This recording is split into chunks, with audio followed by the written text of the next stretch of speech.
Hello, hello, good evening, and welcome to Break the Tables Roleplay Varied. This is our finale of our 2020 mini arc taking place in Arlean. Break the Table Roleplay Varied is designed for artists of the global majority to explore and redefine fantasy using tabletop games to tell unique short stories. So this will be the final episode of our first short story. If you missed the previous episodes, don't worry. You can find them on our YouTube page, which is just search Break the Table RPG at YouTube, or check down below. We have the links. Also, don't forget to hit that follow button. We love, love, love. We have a follow goal that we're trying to hit by the new year. We want to hit 50 people. So if you can hit that heart below, we would appreciate it so very, very much. We also have launched our Patreon, where you can get exclusive behind-the-scenes content, including our planning for our mini-series. Also some merch, like this Break the Table shirt that I have, and some mugs. We actually have our special cosmic colors for our patrons. I'll show you in a second, Jeanette. They can't see your awesome sweater yet, but they'll see your awesome sweater soon. And we're going to have that stuff out for you all in just a little while. So hit those buttons so we can get stuff for you all even sooner. We also, like I said, we have our Patreon. We have our Discord as well. So definitely jump in on the Discord, where you can talk about anything roleplay varied, other tabletop games, anything geeky, nerdy, music, art. We love it all. Food. So feel free to join our Discord below as well. Discord. Thanks also for bearing with us on our late start. We had a few little issues, but we figured it all out now, and we can't wait to continue our story. So last week we had, first let me reintroduce the cast, of course. So tonight, joining us for the Roleplay Varied team, we have Kevin HYCE as Sir Aster. We have Addison Daniel as Brick. We have Tone Williams as Jaron, and we have Jeanette SANCHEZ-IZENMAN as Suzie. So this is our wonderful cast, our wonderful team of BIPOC creatives, and her awesome Break the Sweater t-shirt. We got t-shirts, we got jerseys, we have our amazing production manager Sade is rocking the sweater, I'm sure at home. Without further ado, does anyone have anything that they want to plug before we jump into the story? Did you introduce me? Oh, yeah, I started off with you, my dude. I think I said Kevin at first. The internet connection was unstable for a moment. How wooed. An extra emphasis on Sir Aster, Kevin. I'll go ahead and also plug. You can see both Addison and Kevin on Mondays as well in our Homebrew Buddies, where we're going to be exploring all kinds of unique homebrew items, while also doing some epic painting. Kevin is teaching me how to paint. I'm so bad at it. I'm so bad, y'all. So check out Homebrew Buddies. I haven't done it yet, but eventually I'll do it with him. Yeah. Anyone else have any announcements they want to pump, share before we jump in? Hey, Christy. Shout out to Christy. Awesome dice. Oh, 13. Lucky number 13. That is my lucky number. That's the day I was born. So. Yes. Aww. Well, it's perfect to show for this. Ooh, that's perfect considering our last episode was on Friday the 13th, and our first episode was on Halloween. So yes, this is our final episode of our spooky arc. And in case you missed those previous episodes, we're gonna let one of our characters fill you in on the story so far. So without further ado, I'd love to introduce you all to Jaron.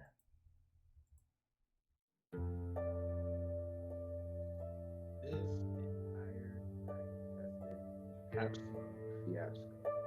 What started off as us trick-or-treating all of a sudden launched itself into us being chased by the candy trolls. The last people on Earth we need to deal with. Which led us to a graveyard where we read into skeletons. Yeah, actual skeletons. And since then, things have gotten even crazier. From there, we run into this guy named Sir Aster, who I think as a head for a pumpkin, though he doesn't want to ever acknowledge it or really think of it as such of a thing. But then again, Brick is the one who never shuts up about it. Susie's been incredible. I don't know what to say about that little girl, but for a little girl, she's actually probably the coolest person in the group. Do not tell her I said that. So that led us to some shop where it was led by another creature who looked like Sir Aster. Barrows, I think his name was. And after that, the sky split and everything just went downhill from there. We had to fight my father, other people in the neighborhood. I don't even know where my mind is right now, but honestly, towards the end of all that, there was a voice I started hearing. And all it keeps doing now is calling out to me, trying to figure out where it's trying to take me. Speaking of which, I need to go. I think I can hear everybody else coming.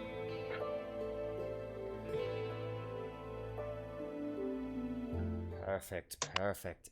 And that leads us exactly to where we are, which last we saw, Jaron ran off towards this voice he was hearing down the road, followed closely by Brick, and Suzie. The kids continue traveling down this road until soon they reach the edge of their neighborhood, and what they see is the swamp. The large swamp that was always at the edge, these trees just hanging with Spanish moss, shadows cast all over the place. Jaron, the voice continues. All you hear is, "Find me. Brother, find me." I'm looking, but where are you? Make a perception check for me. Ooh, 3. 3. Oof. Woof. Well, you hear it. It sounds so faint. It almost like it was next to you mere minutes ago, and it's like fading away. You're starting to get a little turned around, but you can still faintly hear it, and it seems to be coming through the fog ahead of you. As you stop to kind of get your bearings, Suzie and Brick finally catch up to you. A little out of breath, but they manage to get there. Of course, Suzie with her tiny kinder legs may have taken a little extra time. Do you guys really have to keep following me? Brick, seeing his friend, and is entirely out of breath because he was T1000 running all the way to try to catch up. Dude, you can't just run off like that, man. I was worried about you. Jaron round on Brick real quick, raising his eyebrows. You worried about anybody besides yourself? I have a hard time believing that. What is your purpose in following me? Can I just go off and be by myself for a bit?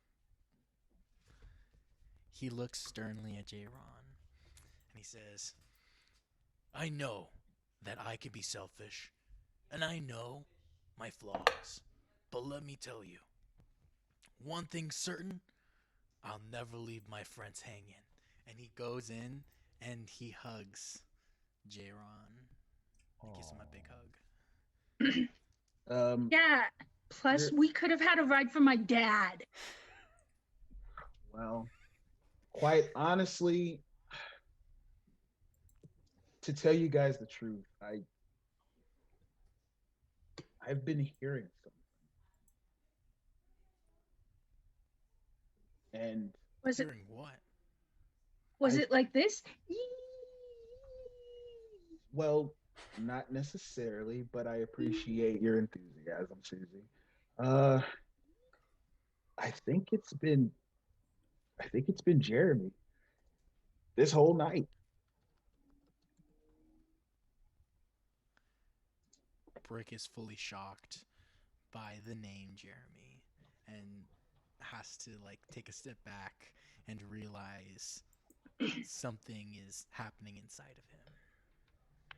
Real quick. I Go ahead. it's pulling me to the park, guys. And while it's bringing me there, part of me just feels like I don't want to go back. Jaron, make a wisdom saving throw. Oh, 5. 5. Oof. As you are saying these words, as you are saying this, my camera went crazy. There it is. As you're saying this, you feel your feet begin to step, and you start hearing the sloshing of mud as you find yourself stepping into the muddy ground ahead of you, being pulled forward without even realizing that you're still traveling. Guys, the park. You gotta get to the park. In your head, you can hear the sounds of the organ from the merry-go-round, the creepy bells. There's a lot there. There's music and laughing and food and snacks. Snacks, guys, we gotta get to the park. The park now. Brick looks at Suzie and he asks, "Do you hear this?" Because Brick does not hear what's going on. Yeah. I don't. Right, because I would assume it was in his head. Yeah, y'all can make perception checks to try to hear. Okay, yeah. Mm-hmm. Then Rolled a 12. let's do that. 12, yeah, as you, like, peer and start Please listening. be good. Oh, a nat 20. Natural 20. Nice. First nat 20 of the night on your first roll of the night. Give it to me. You strain to listen. And sure enough, you can't hear anything. There's no voice. You do hear the sound of the swamp, of the, the nature ahead. And then suddenly, I don't know why. Sorry, Emmylou, I don't know why it spammed you out. You shouldn't have been knocked out. I will fix that. Nightbot is coming after you for some reason. Brick, you actually see a shape moving in the bayou in this distance. All you see is 2 eyes cresting over water, and a slight ripple as it dips back under. Suzie, you are straining. You don't hear anything, but you do notice that he's walking ahead. He's starting to go. Jaron's just obliviously walking into the swamp. Rick, we could totally go to the park and ride the rides that I couldn't ride when we went there last time. I'm going. Brick looks at Suzie and realizes that he can finally go into the adult section of the lazy river and chill out and be a cool Ew. adult. And he's like, "Yes, Suzie, I agree." And he starts dashing after Jaron as well to catch up. Okay, so the kids continue running into the swampy abyss ahead, trying to get to the theme park on the other end. As you are traveling, Brick, you've seen crocodile before. It's not new to see in this state. Arlean is in the middle of the bayou, right? Like, Sure. you're used to seeing these. Sure. Although what's odd is that a pair of eyes catch you again in from the water, and you glance and you realize it's the same usually large set of eyes. Like, there's something big, and it seems to be staying at a distance. It's still a solid 60 feet out. Like, you can barely make it out with your dark... You have dark vision, yes. You can barely make it out with your dark vision. But it's, like, it's there. There's definitely something that is tracking you all. Jaron's Are we with him? Yeah, Is that you're him? following him right now. He doesn't Okay. seem to be responding to you at this moment. Time to Okay, go to the then- park and play. Time to have a nice fun day. then what Brick does, Brick goes to Suzie, and he says, "Suzie, I'm kind of scared. There's a crocodile, a weird crocodile, and it's been following us, and I don't know what to do." Um, maybe we should run, or is it too close? I can't see it. We could hit it with things. Guys, why are you being so slow? Let's go. The longer we wait, the longer it's gonna take us to get there. We're so close. I can feel it. Come on. Let's Also- go. Let's go. I kind of want to get to the park because I remember riding the carousel and the horses were really cool. And like, I like horses now because horses. Jeremy Brick. likes horses too. Brick, hearing all of this and realizing that he has two people wanting to go to the park, but this weird nagging feeling lets them go on more ahead, and he will now stay in the back, and he's gonna travel slower to be able to be ready for anything that comes and tries Okay. to attack. Love it. I love it. In that case, who is leading the way to the park? Jaron, are you kind of leading the way, I'm guessing? Yes. Probably. Awesome. Well, not necessarily Jaron, whatever. That's true. You're being pulled and called. Make a nature check for me.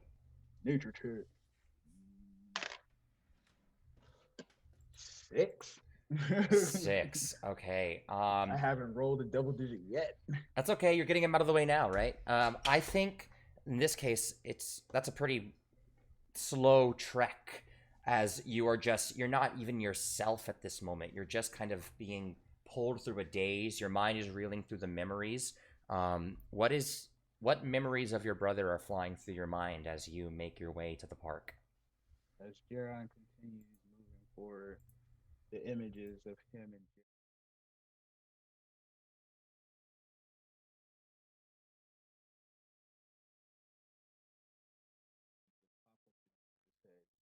Hey, Jaron, I got a question. Yeah? Do you think that we stand a good chance of getting that group together with the guys? You mean the neighbors? Yeah, that Brit kid and his little sister. They seem like they're pretty cool. I don't know. Things haven't been great since we moved here, and I just feel left out all the time. Well, quite honestly, Jaron, I gotta say, if you're going to make an impression on people here, you have to put in the work to do it. I get it, Jeremy. Let's not worry about it. Hey, Jaron, promise me something. What? Promise me we'll look out for each other here? Yeah. Yeah, I promise. That memory. Jaron, let's go. Let's get to the park.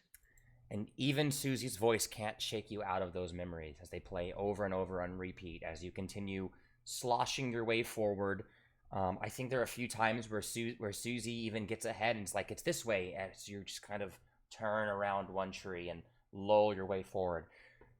Brick, keeping a watchful eye in the distance, notices this creature still watching, still following, still stalking. Our camera zooms out and goes ahead of the group to the park, where we see a tall figure making its way across the destroyed parking lot. Describe Sir Aster for our new listeners. Yes, Sir Aster is in a long, he's dressed kind of in all black. He's got like a long black cloak on, and it kind of looks like it's made out of leather and like thread that is like ripped and stuff. It looks like a Halloween costume, but it looks like well made. And then he's got a big old pumpkin for a head, He's got a great sword on his left side, and he is riding a horse made out of twilight, like dusk darkness, and whose name is Luna. And I am also heading towards the park. I do not hear any voices in my head, but I can sense a great danger. Yeah, make an Arcana check. Okay, not very good at those. As a magical paladin, as a protector of magic. Yeah. I'm good at protecting it. I don't know what they do. Fair. Okay, I found it. Ba. That's just a raw roll. That's a 4, baby. 4. Woof. Yeah. Okay, that's a pretty bad fail. So I think it's this idea where you can sense the essence. You feel the magic aura coming out of this area. But you're not able to place the source. Like, you just feel the pull. It's just this general, like, bubble of magic. You know there's something hiding. Am I able to do a check to determine, like, how dangerous it is? Yeah. You mean, like, checking, like, the magical danger of it? Like, what type of danger? I don't know. I'm kind of feeling, like, almost, like, instinctual. Like insight or something. Like, is there, like, how unsettled are my bones? Okay. Oh, gut reaction. How you're feeling about the situation. And how you can Yeah. trust that. Okay, yeah, I think I want to know my gut. you can justify insight on that. Cool. Okay, a lot better than that. That was 12 plus 4, 16. 16. Your heart is telling you that this is it. Whatever's wrong is happening here.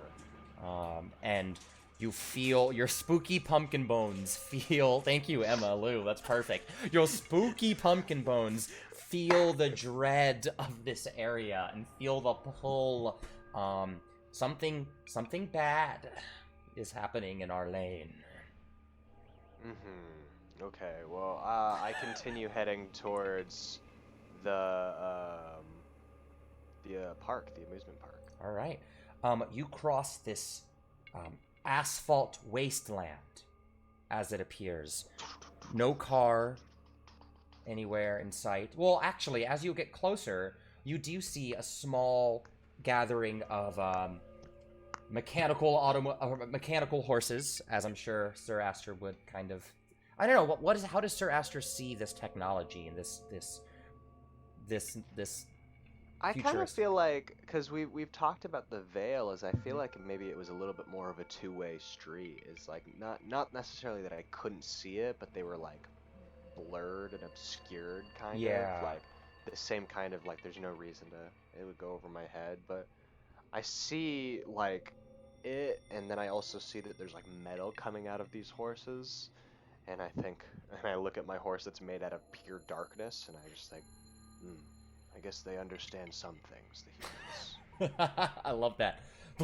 Keeps on trotting forward. You go right under this little banner that says, what's the actual title of it? That says, After Dark Arlean. As you just continue pushing forward, there are a couple tables set out. Nothing. But, I just like threw my D20 somewhere. Well, what's the number say? I'm gonna make that your perception check. No, I mean, I don't know where it is. Completely lost. I think I threw it in a bag. Perception check. We were getting to the puzzle, but I think this is the new puzzle. Throw the die, not yeet it, homie. Yeah. Yeah, right? Oh, found it. It was next to sunscreen. Sweet. In the winter. In the winter. So hey, it's been check, weirdly you say? sunny up here. Yeah, perception check. Yeah. Ooh, baby. That's what we call a 23 in the business. Wow, nice. 23. Okay, that's a phenomenal success. So That's a flex. you can see stop spamming. Apparently if you type in caps, Nightbot gets mad. I'm sorry. I will fix it for our next stream. Or during a break I'll take a look at it too. Sorry, y'all. So with that 23, there's no one in this parking lot. You see some chairs that are set up, a couple pieces of paper kind of floating across in this soft breeze. You can hear the sounds of mechanical operations and whirring happening inside the park proper, but oddly enough, the gate ahead of you is down. And it's, you know, since we've had this veil, I don't think you've ever seen these modern gates. It's, you know, think of So it is like... it like this, or... Oh, okay. one that comes down. You can kind of see through it. It has... so I used to work at Disney, so I have a very specific, like, Disney World gates in my head with little ovals, circles. This is not an advertisement for Disney. Better not. Yeah. You're not sponsored, Disney. Please don't sue No. us. We're not a bunch of corporate rats. Thanks for joining our table, Luke. You appreciate it. Yeet your D20s, yes.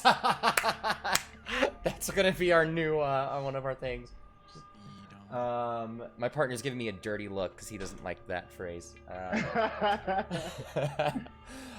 So yeah, you can see the stuff is all whirling and energy is happening in the park. You can hear the sounds of voices and the soft pitter, but like in the distance.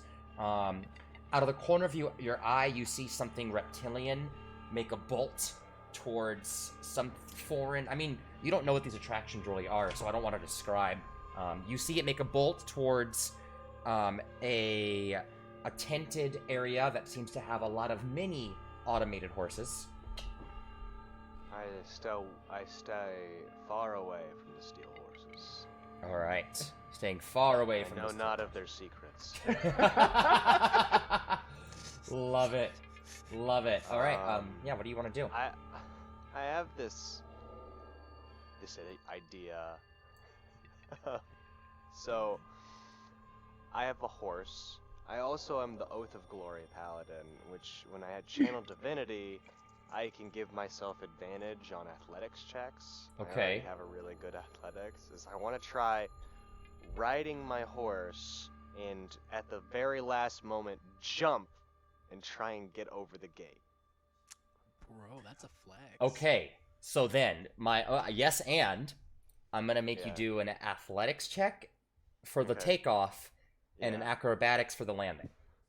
Okay, cool, sick. That I get advantage on both with peerless athlete. Damn. Okay. Bro. But I don't have good acrobatics.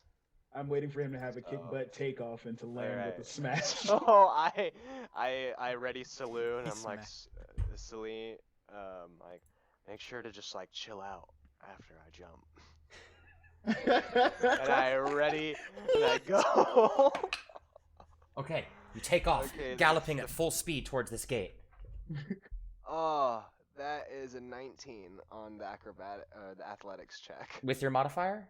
Yeah. 19. Okay. I only got 11. You managed to leap, and because it was, you were just so focused on the gate and the energy happening behind the gate that you didn't realize that the top concrete banister kind of blended in the night sky, and you make it up, and you reach the top of the iron part of the gate, only to meet concrete and start scrambling, and you start falling backwards. Can I make the acrobatics check? I'm debating if I should make you make a dex save instead. I'll stick with the acrobatics. That's what I said I'd make you do in the first place. Okay. Yeah. Oh, thank goodness for advantage, nat 1. Ooh. Okay, 18. 18. Okay, yeah, you start falling back, but you manage to grab the gate and use it to your advantage, kind of doing a full flag for a second before making yourself back down, and you land next to your horse. You are okay. That was a test. It was only a test. Perhaps these horses' secrets will be needed.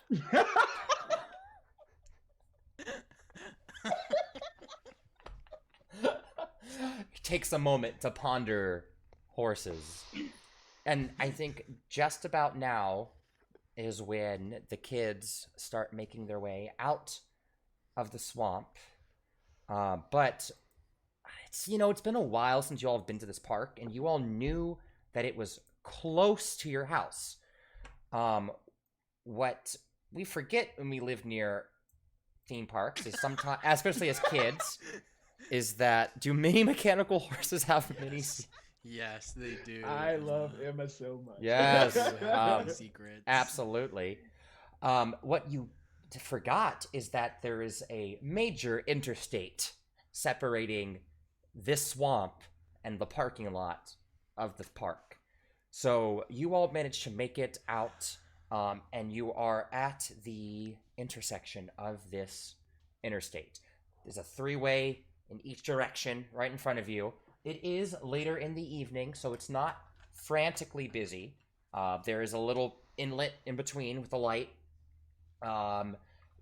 Make a perception check.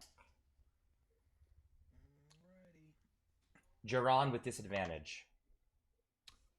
Should we all? Do we all? Or is it just Jaron? Everyone make it. Jaron has disadvantage on it.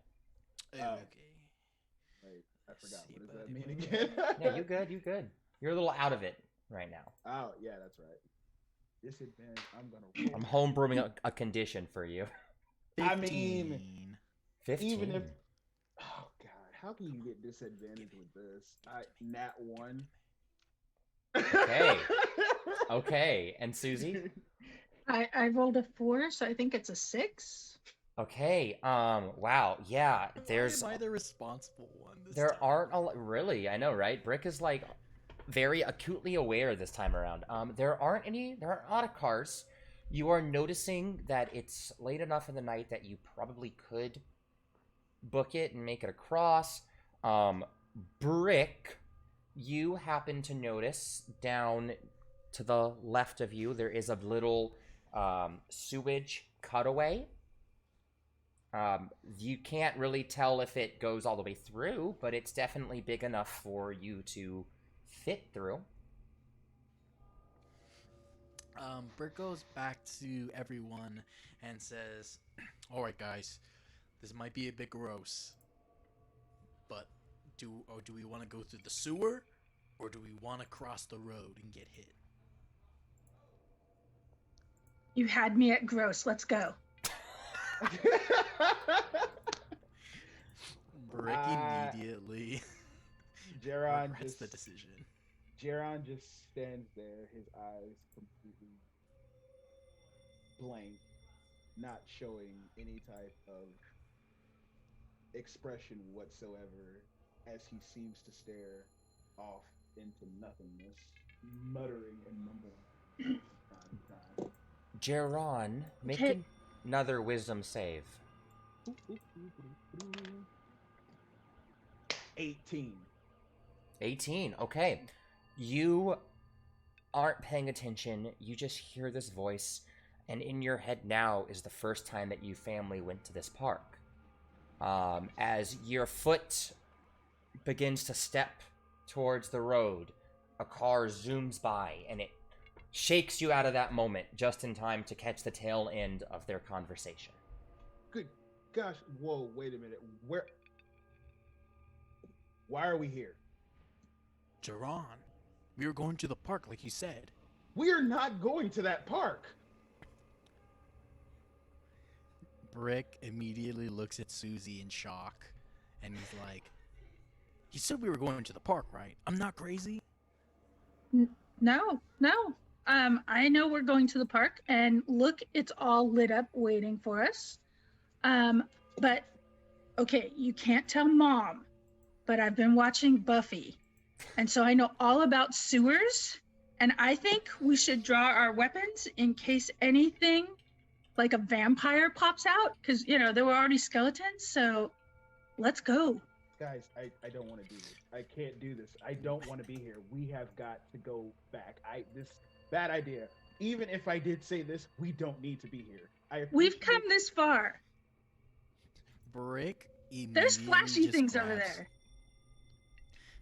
Brick grabs Jaron like a lumber board and puts him just under his arm.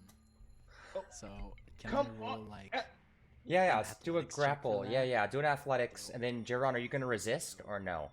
At this point, I'm gonna say no. Okay. I'm tired of the whole resistant thing. I just want to keep. Okay, so then I don't need to roll. You don't need to roll. No, Nah, no. you don't need he's- to roll. Put me down. he's Come on, complaining. We're not doing this again, Brick. Let me go.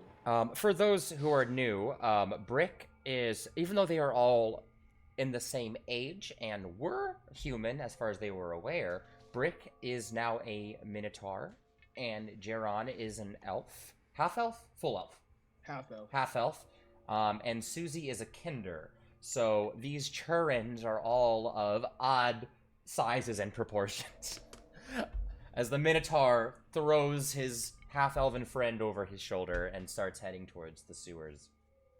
You cannot get used to this whole pickup thing so easily. This is the second time tonight. Let me walk on my own, man. Brick just ignores. You have to be Jaron quiet. and turns to Jaron, you have Suzie to and be says, quiet. There might be monsters in there. We have to be quiet. You're not doing a very good job of being an example, Suzie, but thank you for the advice. You all Talk start... to Suzie. No, go ahead. Go ahead. I was just gonna say, I talked to Suzie and say, you should know that Buffy the Vampire Slayer is totally inaccurate. There's no way that vampires are like that. And he gets into a debate about Buffy the Vampire with Suzie. It's so funny that you're talking about this, Brick, because the last thing I remember is you telling the guys that Buffy was for girls. Listen, Buffy transcends gender norms. Oh, so you It just may like to be show off for the directed- guys. It may be directed towards females, but like, let me tell you, what's the actor's name? Some David. vampires have souls. Yeah, David Boreanaz. Like, that guy is ripped. Like, he's pretty dope, dude. Jaron looks at Suzie while smirking a bit. He's totally compensating. Brick wants to hear what his friend said. Oops. Wrong overlay. He's gonna. Sorry. Yes, roll, do a perception Okay. for listening. 14 plus 4, 18. Damn it. 18. Yeah, there's no way you whispered quiet enough. He heard you. Brick turns to Jaron. I'm not compensating. How are I'm you just turning saying, to me? You're David- holding me over your shoulder. Okay, sorry. Yeah, he looks down. He looks down, and he said, "I'm not compensating. Do you see my muscles?" And then Brick flexes his triceps, and he's like, "Look, do you see this?" And there's no way that Jaron could see his triceps, but he tries to show him his triceps. Jaron, quickly Suzie roll is to going top. into the sewer. Yeah, Yeah, Susie's quickly. already halfway into the sewer by now. I'm like, it's my brother. Ew. Let's clarify. Brick is also walking with Suzie while Okay. this is happening. We did not stop walking. We are having a station. Does anyone conversation while we have... are walking. Does anyone have a passive perception over 14? I have let- my perception. My passive perception is 14. It is 14, okay. And I don't think Susie's... Let me double check No. my sheets as well. Jaron... I She's don't- at a 12. Okay. And Jaron, you are also... No, that's Brick. Your passive is... Nope. Also, okay. So you all Wait, is it trudge 14? out. I thought it was. No, you're 14. You're 14. You're right. You all continue trudging on.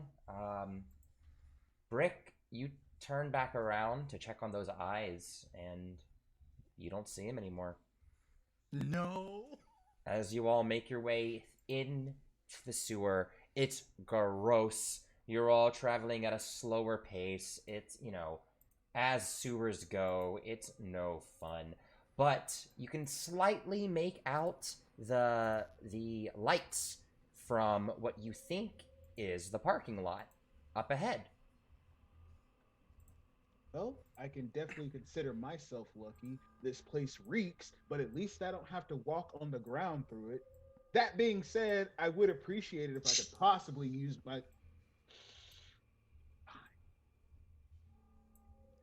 You want to yeah. use your legs, and then Brick drops him. Ugh! Wow. Thanks. Woof. Friendship. That was gross. And at that moment, Jaron flicks the sewage right at Brick's body. You know, I heard Susie's gonna move ahead. Okay, Suzie keeps walking. we keep walking, and I talked to Jaron about the potential health benefits that are fake about having sewage on your skin. And you're saying that you're starting to talk, and you turn around to make your point. And it's fortunate that you do, because you notice, unfortunately, a moment too late, No. those eyes popping out from the sewage as well, rushing up. And now you can see the form of what was following you all this whole time. In fact, it's kind of a miracle you didn't notice it halfway through the sewage, because the water was not that deep. There is a 12-foot-long crocodile that is... crocodile alligator. Crocodile. We're down under now, mate. A 12-foot-long alligator that is whipping its tail around right now, and its tail is swinging at Jaron's feet. Jaron. I just rolled a 27 versus your armor class. It's time for combat, baby! What a power move. Weird flex, but okay. So, Rico just spanked in the middle of... So, before you can respond to his quippy comments about how healthy sewers are, you feel the ground below you give out as your feet are knocked out from under you.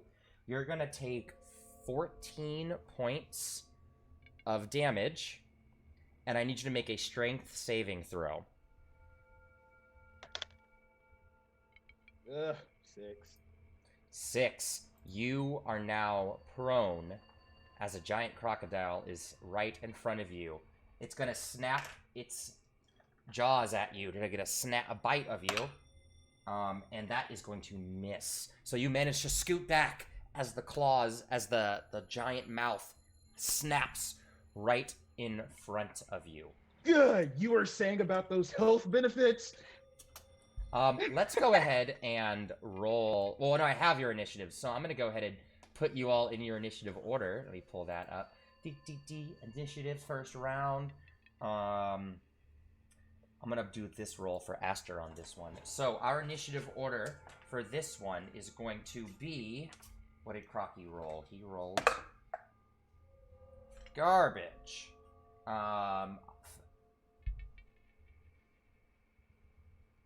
Jaron, you're first.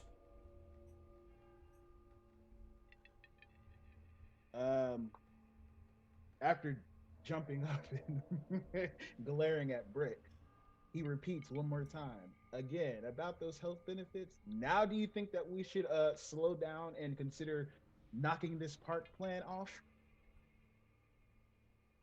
And what do you want to do? What else do you want to do during that? At that moment, he looks back at the crocodile, and I can't ever.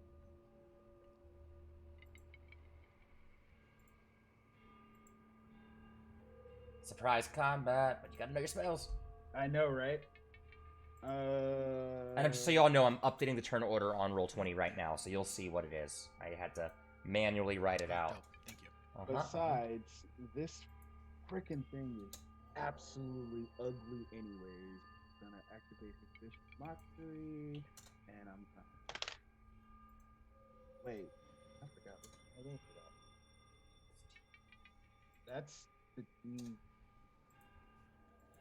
Hold on.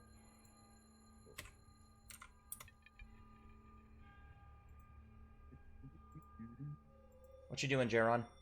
Fill me in. I'm gonna unleash the vicious mockery on him. Yeah.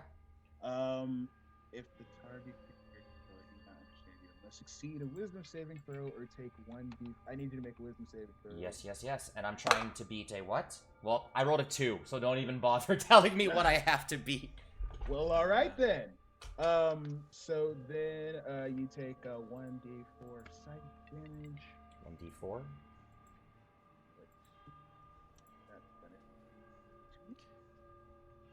What was it? And What vicious 2. thing does Jaron say? 2 points of He- damage. I said besides, this thing is freaking ugly anyway. And he just goes and kind of rears back a little bit in sadness as you insult it. It Oh. hurts his self-esteem. Do you want to move or do anything else? You actually, now that you are Suzie, now that you have walked up, you notice that Sir Aster is about 40 feet ahead of you all, near the gate of this park. He hasn't seemed to Oh. notice you just yet. Aster, actually make a perception roll for me, Sir Aster.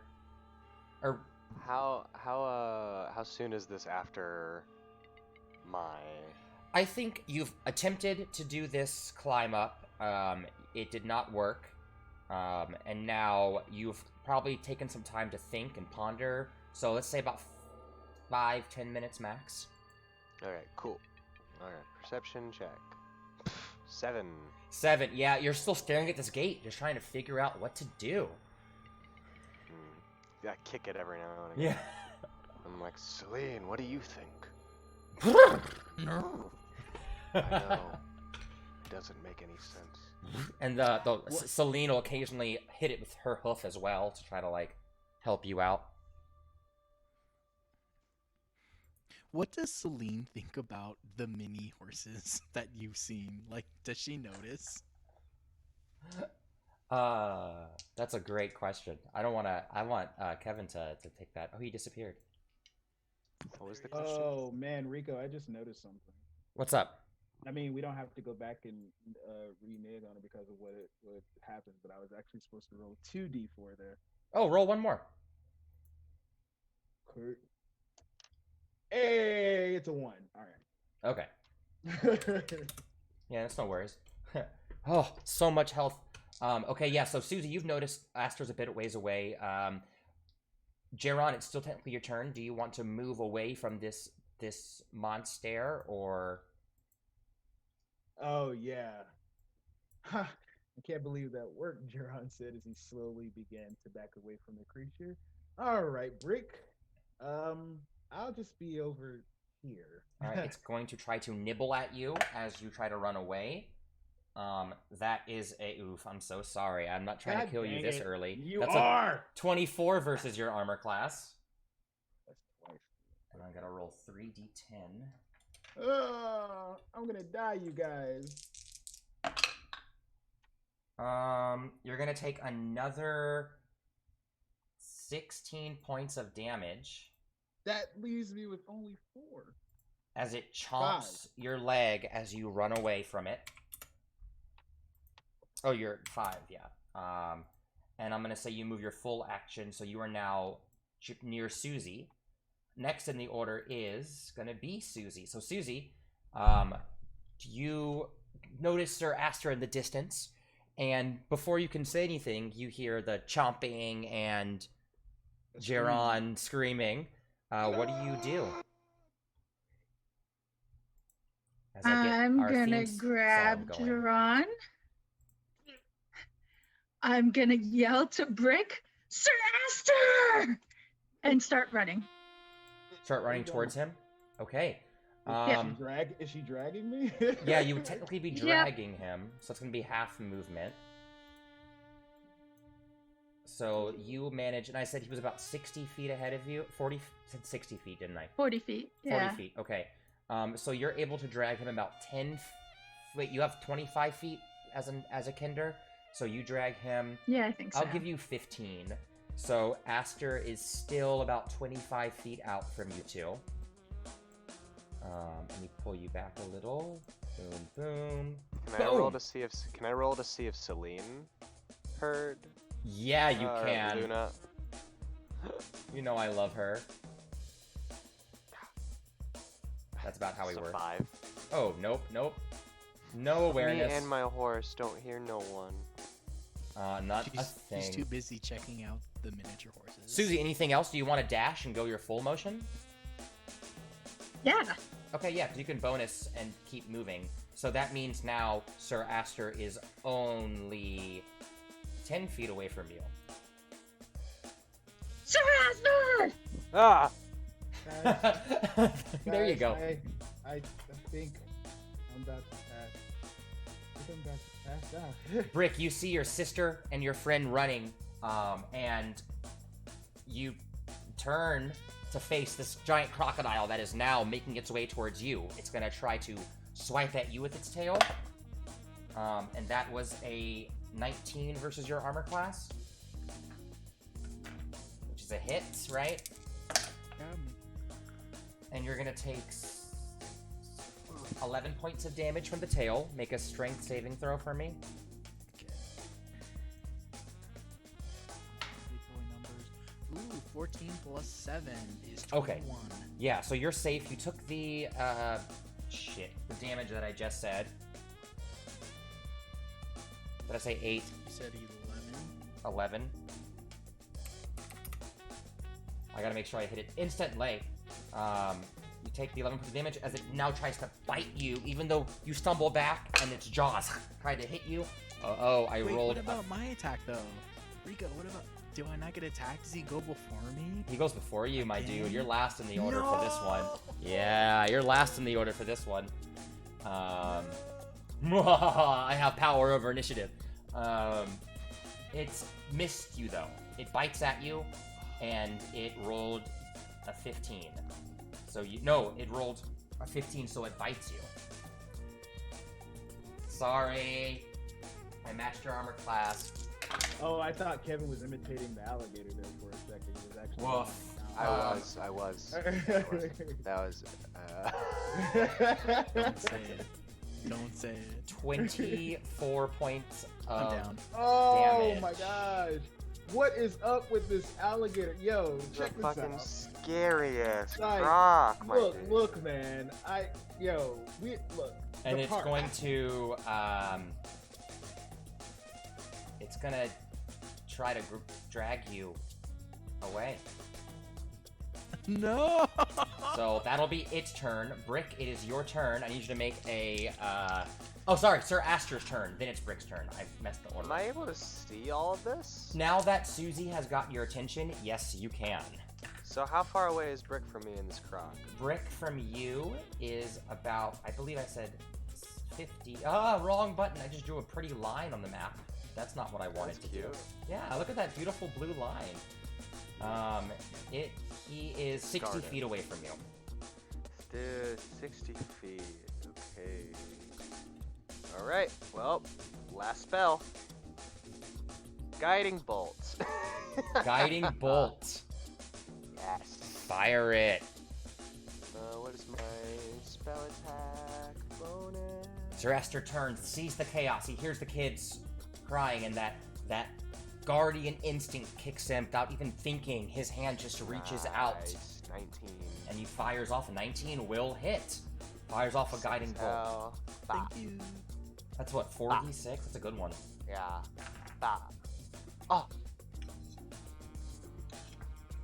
Ah.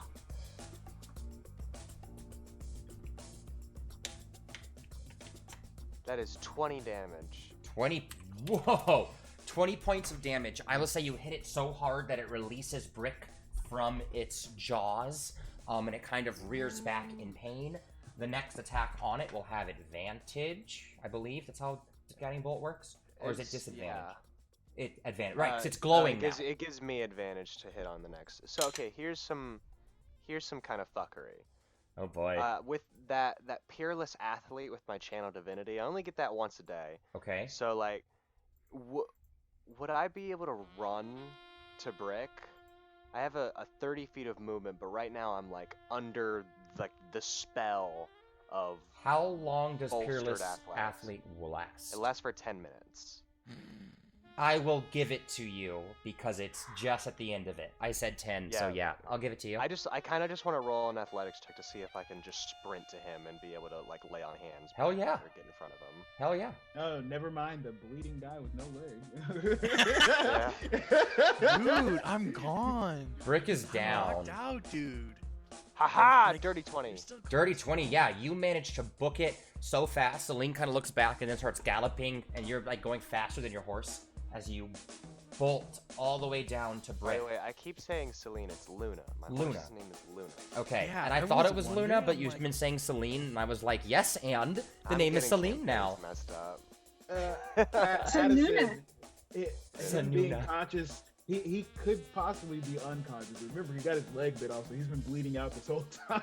But, So am I- mechanically, Yeah. So am I just in front of him, or am I able to heal him, or just like get in front? You can get next to him. Okay, cool. Yeah. So I get in front with my sword in hand in front of the crocs, so that way Rick won't get hit again. I'll say with your natural 20, that gives you enough to pull him behind you as well. I got a dirty 20. Dirty 20. Still, with your Peerless Athlete and a dirty 20, you are able to drag Brick back and kind of replace him. Sick. Did you want to lay on hands? It's a bonus action, If I right? can. Isn't it bonus?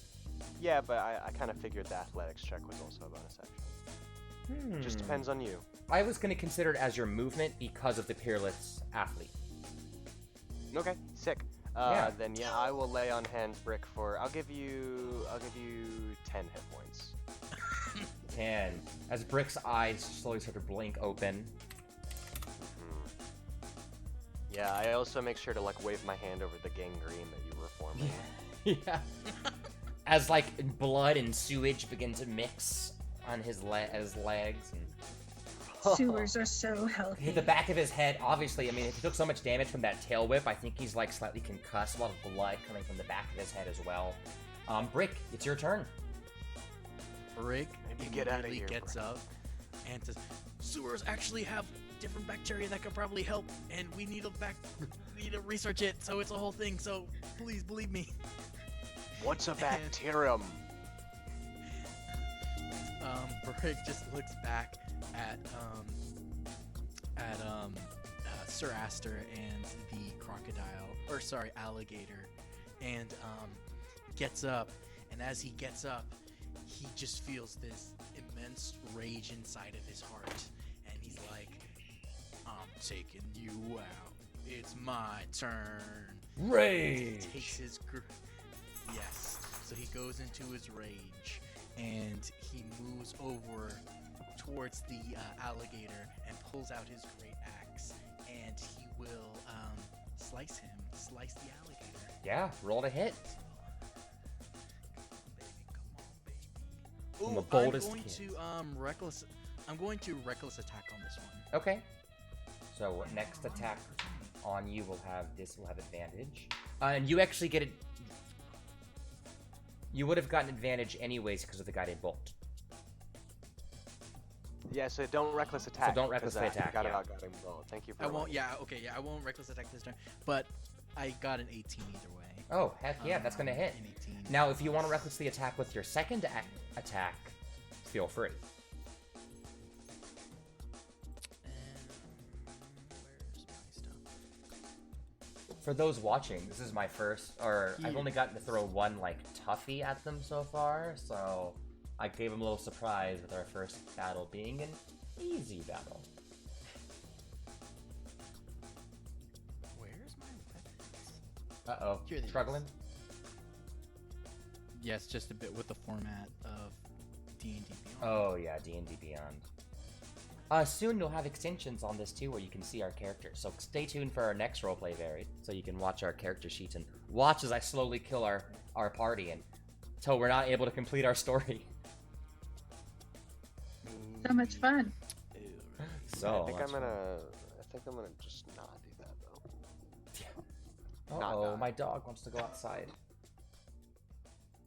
Tony, babe. Tony.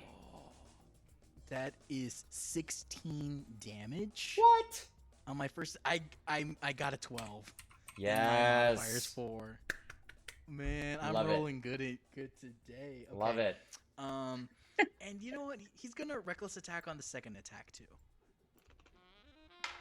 Oh jeez, Brick. That's just. I mean, I know it's mean, but it is still a creature. Brick is just in a blind fury and just keeps slashing. Yeah. Just keeps trying to kill it. He got 15 plus 7, so 22. That'll hit. 22 will hit. Dope. Let's use this one. Come on, bad boy. Ooh, 10 plus 4 is 14, so 14 damage. 14 damage. Wow. barbarians, man.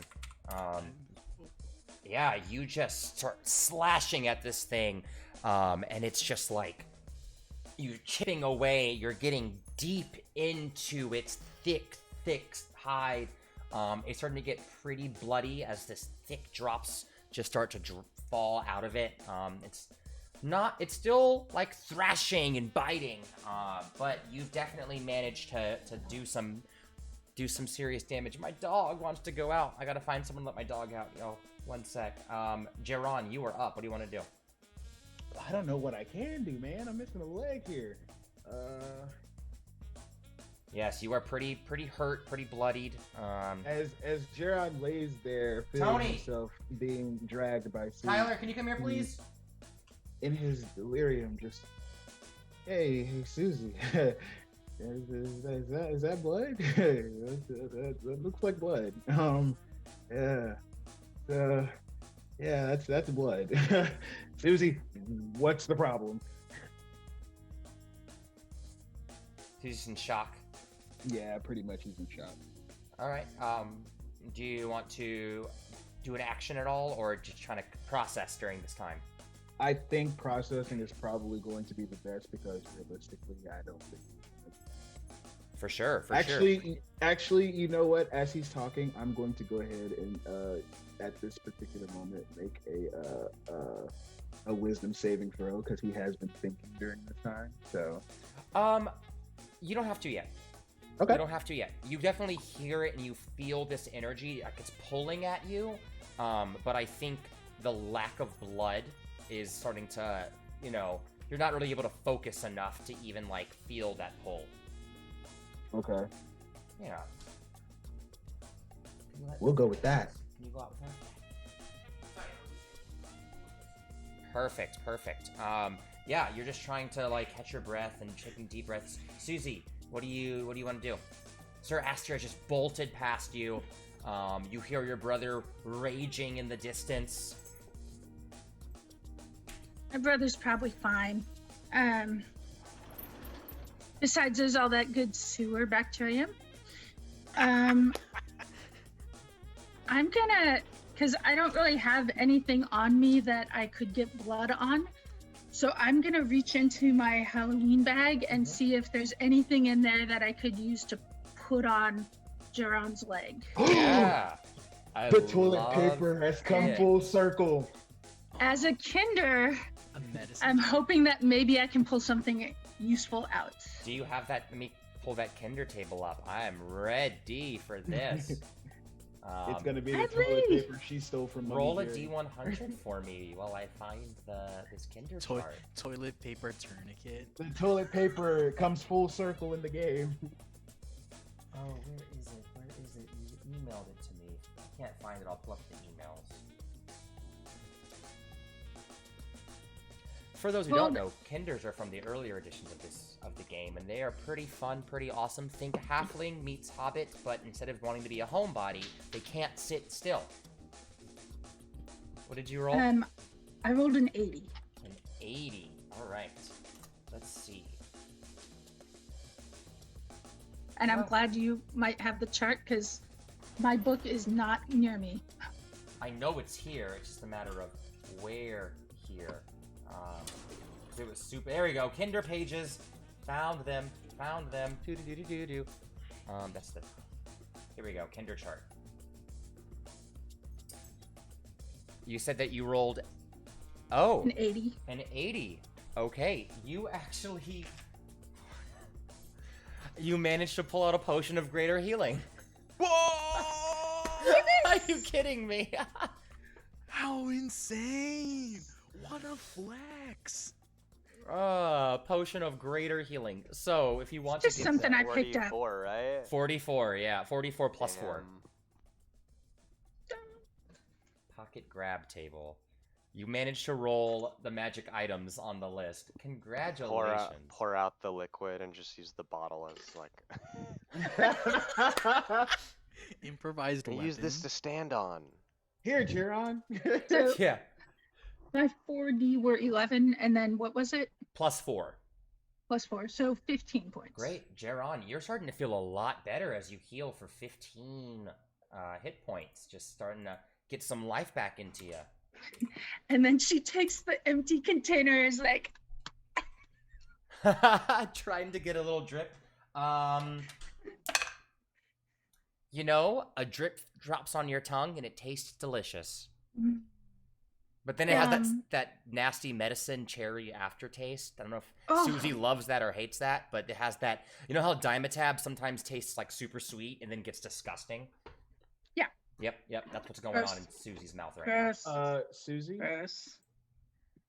I know I've been out of it for a minute, but where did Aster come from?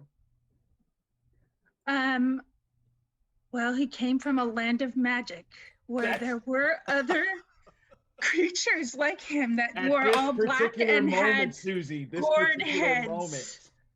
And then they all have horses sometimes, and some of them might have dragons. Suzie, and some of them. We should go inside. During this, the alligator whips its tail at you, Sir Aster. I rolled horribly, so how do you want to block it? Yeah, I just fucking I don't even use my sword. It's short, so I just kick it with my giant boot. Okay, and then it reels back and it comes in for a bite, and it rolled a critical fail. So let me know what you do. Stamp its face down. Oh wait, you know what? Can I wait? My turn is right next, right? Your turn is next. Can I just try and see if I can stab it back with my sword? Yeah, totally. Sick as hell. Love that. Everything I want in this world. That's an 18 to hit. That'll do it.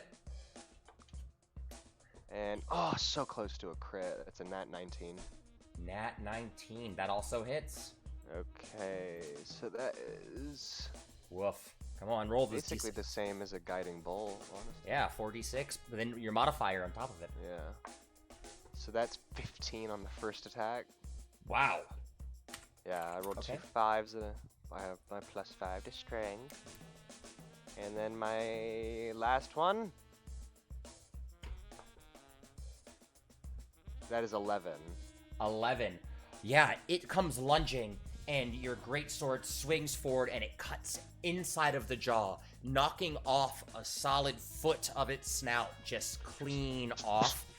It rears, and it starts slithering as you bring your sword down, puncturing its right under where its shoulder would be. You said 15 for the second? No, 11 for the second hit, right? Yeah. Yeah, it is looking really, really bad. There's a pool of blood. Brick, get him! What'd you say? I said, Brick, get him! It's just a pool of blood is forming, but it's still... and it kind of turns towards you, Brick, and its jaw opens, trying to make its way towards you. What do you want to do? Me? Yep, Brick, you're up. I'm gonna attack. I'm gonna attack recklessly. Recklessly. Come on. I want a crit. I want it to be an epic thing. I got a 12 plus 7 is 19. So 19. That hits, yeah? Don't roll damage. How do you want to kill it? No. Okay. Brick plants his feet firmly in the ground, digs his heels down, raises his axe, and says, "See you later, alligator." And chops down and chops his head off. And then Sir Aster puts a hand on Brick's shoulder and goes, "Pretty sure it was a crocodile, kid."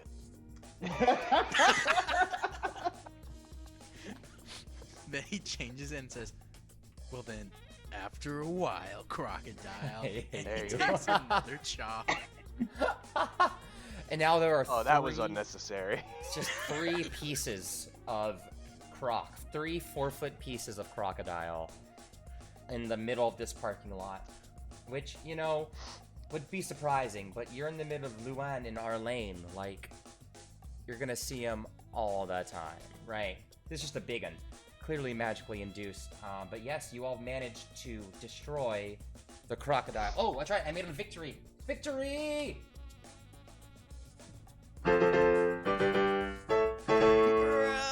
Not a theme song. I haven't written one yet, but I will. I'll get there. I'll get there. I'm just copying Mario right now. Hey, Susie, remind me to get you Nintendo, some please ice don't sue cream. us. Remind me to get you some ice cream once this is over. Thanks, by the way. All right, y'all. Cotton candy. What do you want to do, party, now that we're all together for the first time since the beginning of our second episode, actually? We got to get into the park. Yeah, well, first of all, Sir Aster's gonna grab, like, Brick. Even though he's a Minotaur, he's still, like, a small Minotaur. So just gonna grab Brick and kind of bring him over to the group and be like, what are you three doing here? Look at the lights. According to these two, apparently it was my idea to get. Well, I've been trying to get in anyway. Perhaps you can be of some use, and then it's off you go, back to you. Oh, I don't have this energy to fight you back. If you'd like to come with me, you may. Sir Aster's given up by this point.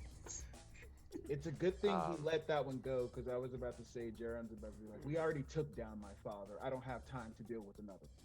But how do you propose opening this gate here? If I you tried can't- going over. If you can't do it, what makes you think I have any idea as to what to do? Well, you three are from this world. I assume that it has something to do with your metal magics. When Right. Dad took me here, we paid for a ticket. And then we had these necklaces that So in this had world you passes. pay. In this world you pay money to occupy territory. Interesting. Rick immediately has an and remembers that there is an admission booth that we could probably go to. Brick, make And, a see. perception check. Alrighty. Let's use the green dice, baby. Jaron, Ooh. as you feel better, you are slowly hearing that voice again. 16. Come find me. 16. Brick, as you say that, you start walking off and you find the door for one of the booths, and it's actually open. Slightly open. It's just not closed all the way. Oh, easy bo peasy, guys.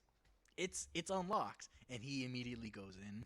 Awesome. You push your way in, and just the motion of you swinging the door, it gave the springs just enough to then slam shut behind you. Which they probably just slammed shut on Susie. Oh, Susie was like, Rick? doo-doo-doo, and Like hits her nose. Just knocking. Rick. Susie, if you want, you can try the door if you want, but it is locked. I'm gonna try it Yeah. because my brother doesn't get to go places I don't get to.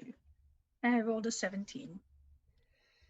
Was that with a tinkering with tools trying to open it? No, I was just trying to push it. Yeah, you push and you're slamming into it, but it's just not budging. Brick. Let's talk about what you see. These admissions rooms, they're fairly tight. You enter into a, I'm going to say it's about 5 feet long, 3 feet wide, more like a little hallway than anything. About halfway down, there's this large plexiglass with a little hole that you can speak through. You can actually see Sir Aster through that glass. And then on the other end of the door, of the other end of that little hallway, there's another door that seems to lead into the park. There are stuff all around. You notice some of the, the pamphlets. This is, a huge, it's crazy. This park's been closed for a long time. A lot of this stuff is actually pretty moldy and soaked. But sure enough, that insignia, the 7 signs insignia, is still looking bright and colorful all over the place. You notice some cards laying around. There's a couple books that are like, again, the smell of musk kind of coming off because this stuff is old and not been dealt with in quite some time. ever since the storm kind of took the park out. What stands out, though, is there seemed to be a set of keys on a keychain sitting under a cash till. I'm going to apply your perception check to the room, by the way. That's why I started explaining everything. I was like, let me just... Oh, okay. Okay, cool. Brick wants to investigate those keys. So Yeah. he's gonna pick them up and see if there's any, like, locked thing he can unlock. Yeah, do an investigation. Okay. As I put my puzzle music on. That one. Woof. Okay. These keys definitely seem different. You assume that one of them will open a door. You also, though, notice, again, I will use this with the roll you gave prior. There is... Let me set the area a bit more, because I explained that there's the door. The keys were found next to a panel that has a plexiglass cover, which also has a lock on it. And next to that, there is also another brass plaque. Okay, what does the brass plaque say? The brass plaque is divided into 4 sections. Each is marked with a different suit from a playing card.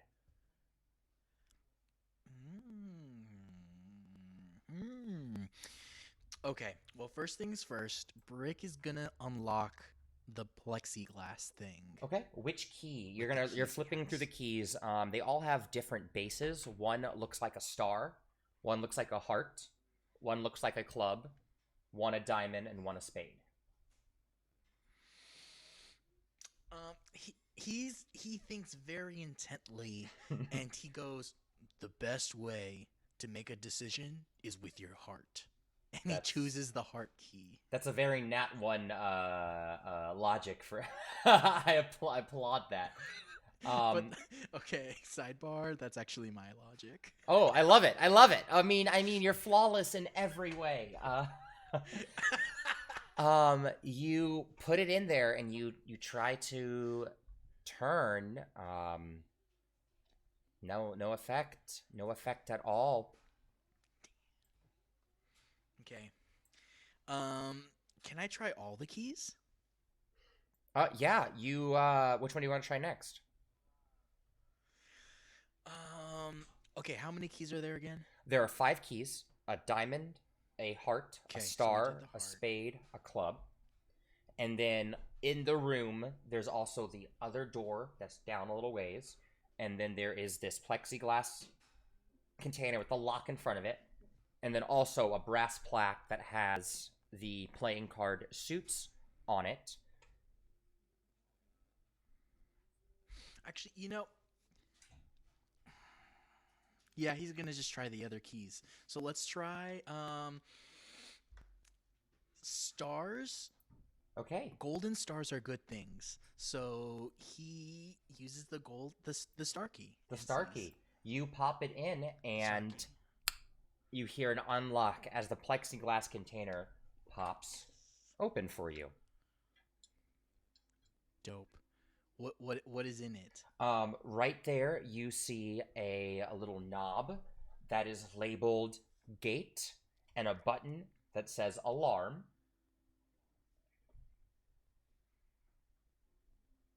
So it's the gate alarm. Yeah, it's the gate and also a button that you can press for like alarm. Oh. It seems to have 2 purposes. Oh, so there. The knob lifts the gate or closes the gate, and there's also this button that says alarm. Okay, well, I gotta turn the knob. Okay. So Brick goes and he turns the knob. You turn the knob, and sure enough, as it turns, the gate begins to open up. Suzie, Aster, and Jaron, you can see Brick through that gate, through the glass, and the iron gate in front begins to rattle and lift and roll up, allowing you access into the park. Jaron, make a wisdom saving throw. 8. Real quick, tell us what happened. Tell us. Do you remember what happened? Tell us a little bit about that day, or your experience on that fateful day. Oh, at that moment, Jaron sinks into his thoughts again as the familiar scene of that eventful evening played out in his mind. As he stood there with Brick and Jeremy looking around, he thought to himself, guys, are you absolutely sure this is a good idea? Jeremy looked at him, look, yeah, it's kind of like an initiation. We want to be friends with these guys, right? So we have to do this. Jaron eyed his brother, look, I have a bad feeling about this. Honestly, I think we should. Brick, I appreciate you bringing us here, but we're gonna call it a night. We'll see you at school tomorrow. Can Brick hear that? Well, I mean, if you want to like give him a voice in the memory, I don't think that's a problem. Oh, sorry. I thought this was happening in real time. Sorry. No. Sorry.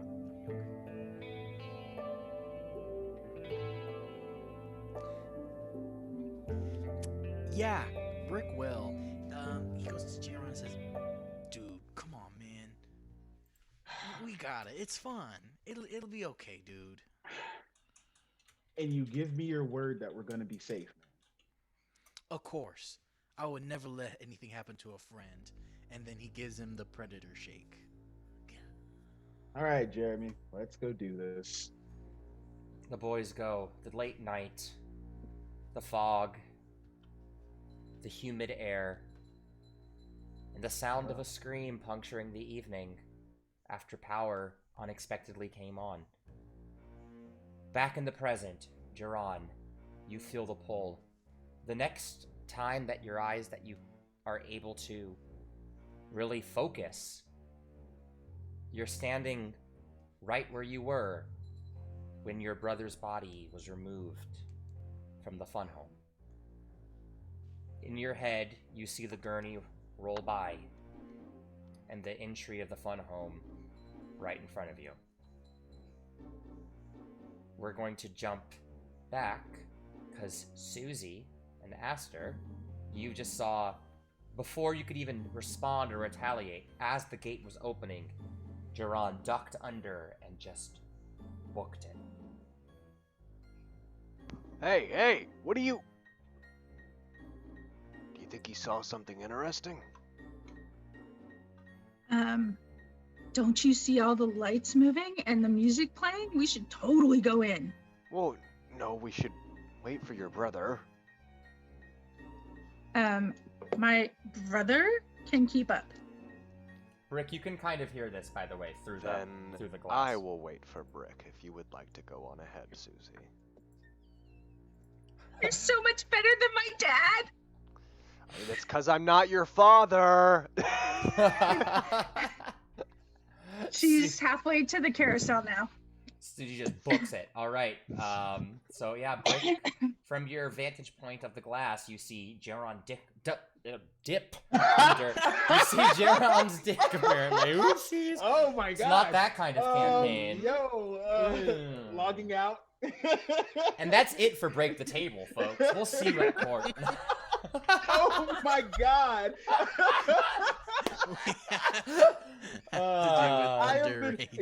I've been waiting for that to happen. What? I'm so glad it wasn't me. I hate it. You see him dip under the gate and make his way towards something, and you hear a gleeful squeal from your sister as she also books it. Brick is gonna go try the door that he came through to see if it's locked still. Yeah, you go back, you tug on it, nothing. It's still locked? Yeah, I mean, you can try to open it if you want.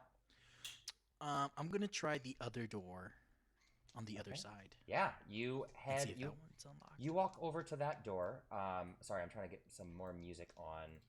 I haven't played this track yet, I don't think. Maybe I did. Anyways, you walk down to the other door and you make another investigation check for me. Okay. 18 plus 2. That's a dirty 20. Dirty baby. 20. Okay. The minute that you see the plaque next to this other door, you freeze.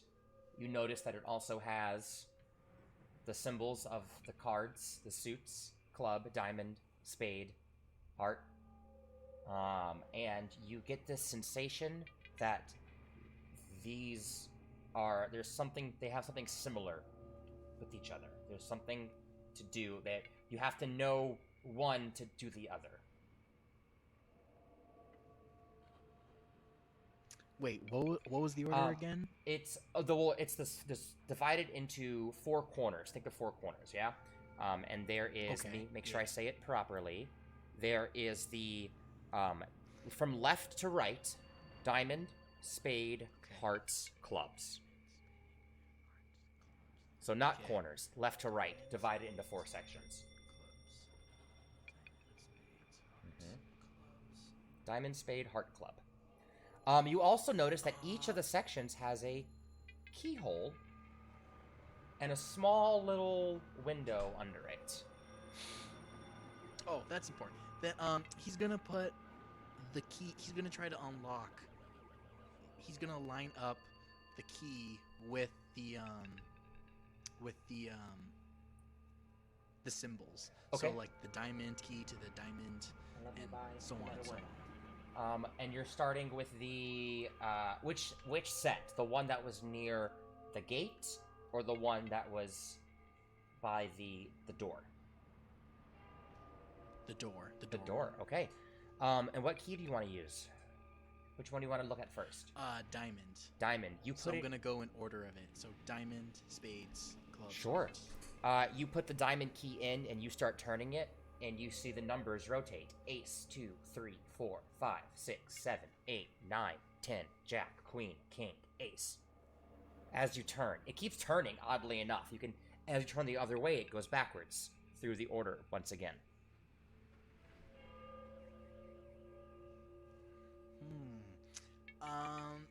Seeing this, Brick is gonna put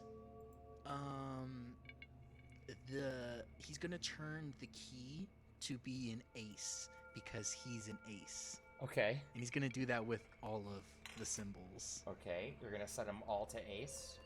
Okay, yeah, it's click. Yes. Next key.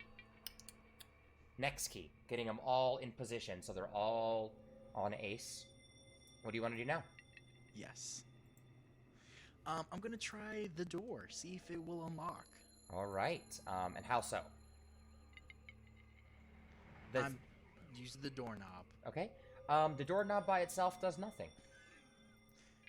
You notice another keyhole. It doesn't. You see another key Fuck. directly above the door. Okay, what shape is the keyhole? Wait, how many keys do I have for this door? You have the 5 keys total. 5. Okay, I'm gonna use the 5th key. Okay. I'm gonna use the 5th key on this door. Totally. And see what happens. You put it in, and you start turning, and the next thing that you hear is as an alarm begins to reverberate through the front section of the park. No. Brick, what did you do? There's a loud noise. Rick freaks out. And you can hear Aster, by the way. You totally can hear Aster out the... Can I try kicking down the door? I've like stood there for as long as I have. Totally. Make a strength Just check. like I hear this alarm, I'm like, Brick, are you in trouble? Yeah, make a strength check. That is a 17. 17. It's not gonna do it. You kick, and Yeah. the door's just barely moving. You can tell this thing is reinforced. This Yeah. park used to be pretty big in its day, so... Okay, Brick is now mad because he thought it would work. So he's gonna go into a rage, and he is going to chop down the door. Okay. And so, Where's my DM? so what is that? Athletics? Oh no, if you're gonna try to chop the door down, that's an attack roll. Ooh. Okay, then I'm gonna recklessly attack. Okay, let me just reference my Yeah, so the fancy. door can get advantage on you.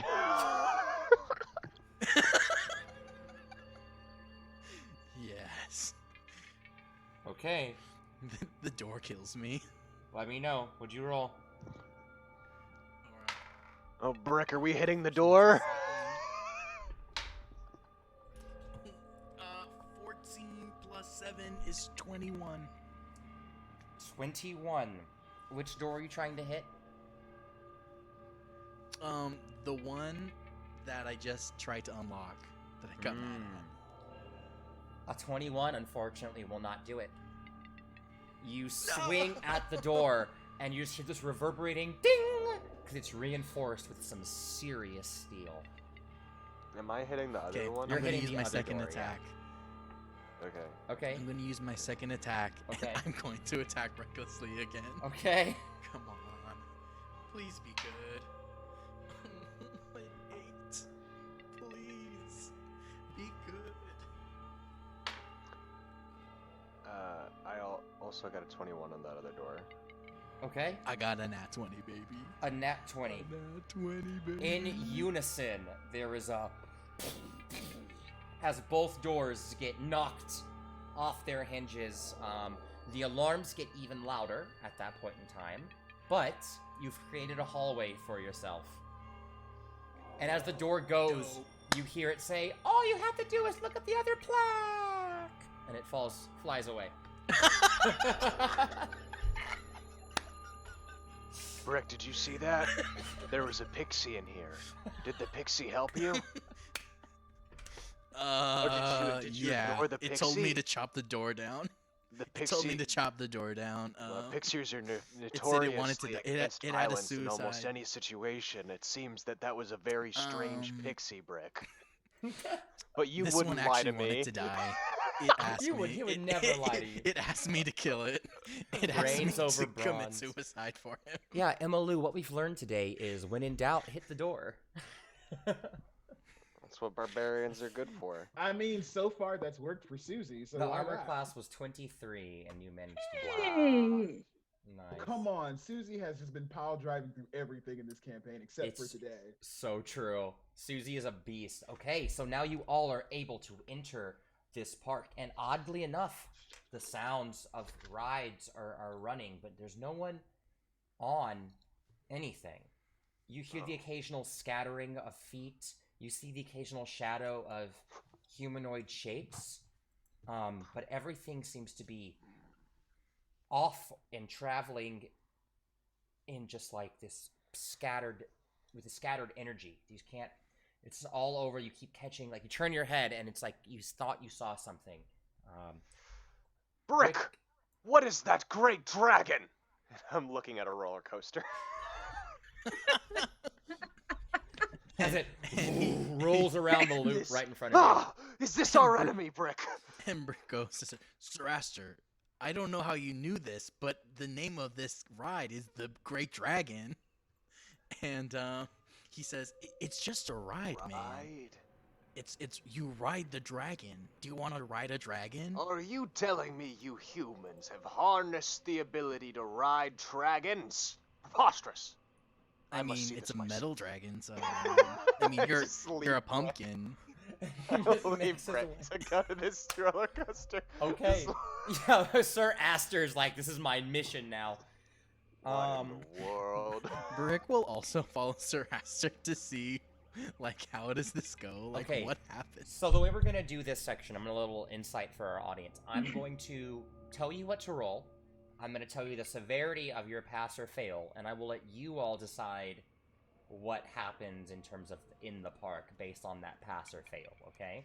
Ooh, okay. So Brick and Aster are going to make a Constitution saving throw Joke's based you. on the I'm intensity proficient. of this roller coaster. I am not somehow. Suzie, while they're doing that, where are you running off to? You said the carousel was the Oh! first? Yeah, I'm running to the carousel first. Perfect. And what do you I know wanna- where it's at. Yeah, so Suzie, tell us about it for a second before I get back to Aster's fail. I So got there- some- the carousel was one of the only places that my dad let me ride the ride because I was too small last time. And so I definitely want to go there first. Mm-hmm. And it's lit up, and it looks like there's some woman, like an old lady, standing next to it, and she has her hands out like this, and there's like glowing light projecting from her hands to the center of the carousel where the like engines and stuff are. And the music is just a little off from what I remember, and it sounds sort of like, I don't know, an old lady's piano book playing. Mm-hmm. So old songs like Moon River and stuff like that she vaguely remembers from her grandmother, Mm-hmm. so Brick's grandmother's house. And there are horses there. And Suzie figures if she could talk to Saluna and make Saluna do things, then surely she should be able to talk to these magical horses that are moving now and make them do things. So she's going to get up on the carousel and try to talk to the horses. And sure enough, you see slight head movement every now and then, as if it's trying to break out of its, like, ceramic prison. Make a animal handling check as we jump back to our coaster boys. Coaster boys! I got a 13. 13. Absolute. I love that, Kevin. Okay. In my head, the DC was going to be 15. This is a steel roller coaster, pretty intense. So, what happens on this ride? Firstly, Brick, tell us about this ride. Tell us about this experience, why it matters to Brick. Brick remembers this ride because it's always intimidated him.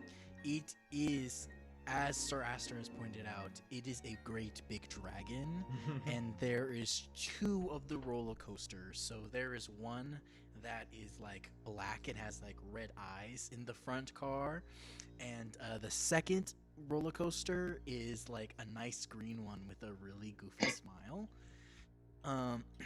But as the roller coasters go,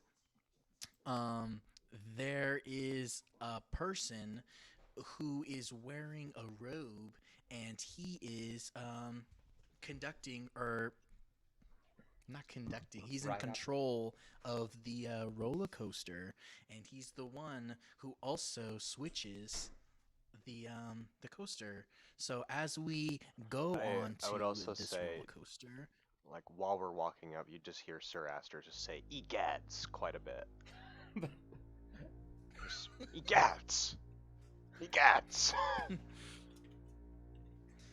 And as we go up to this roller coaster, there is like dope epic music going on because it's supposed to be a cool, like, scary thing. And so Brick has actually never been on this particular roller coaster, so he's a bit intimidated by the fact that he probably will go on.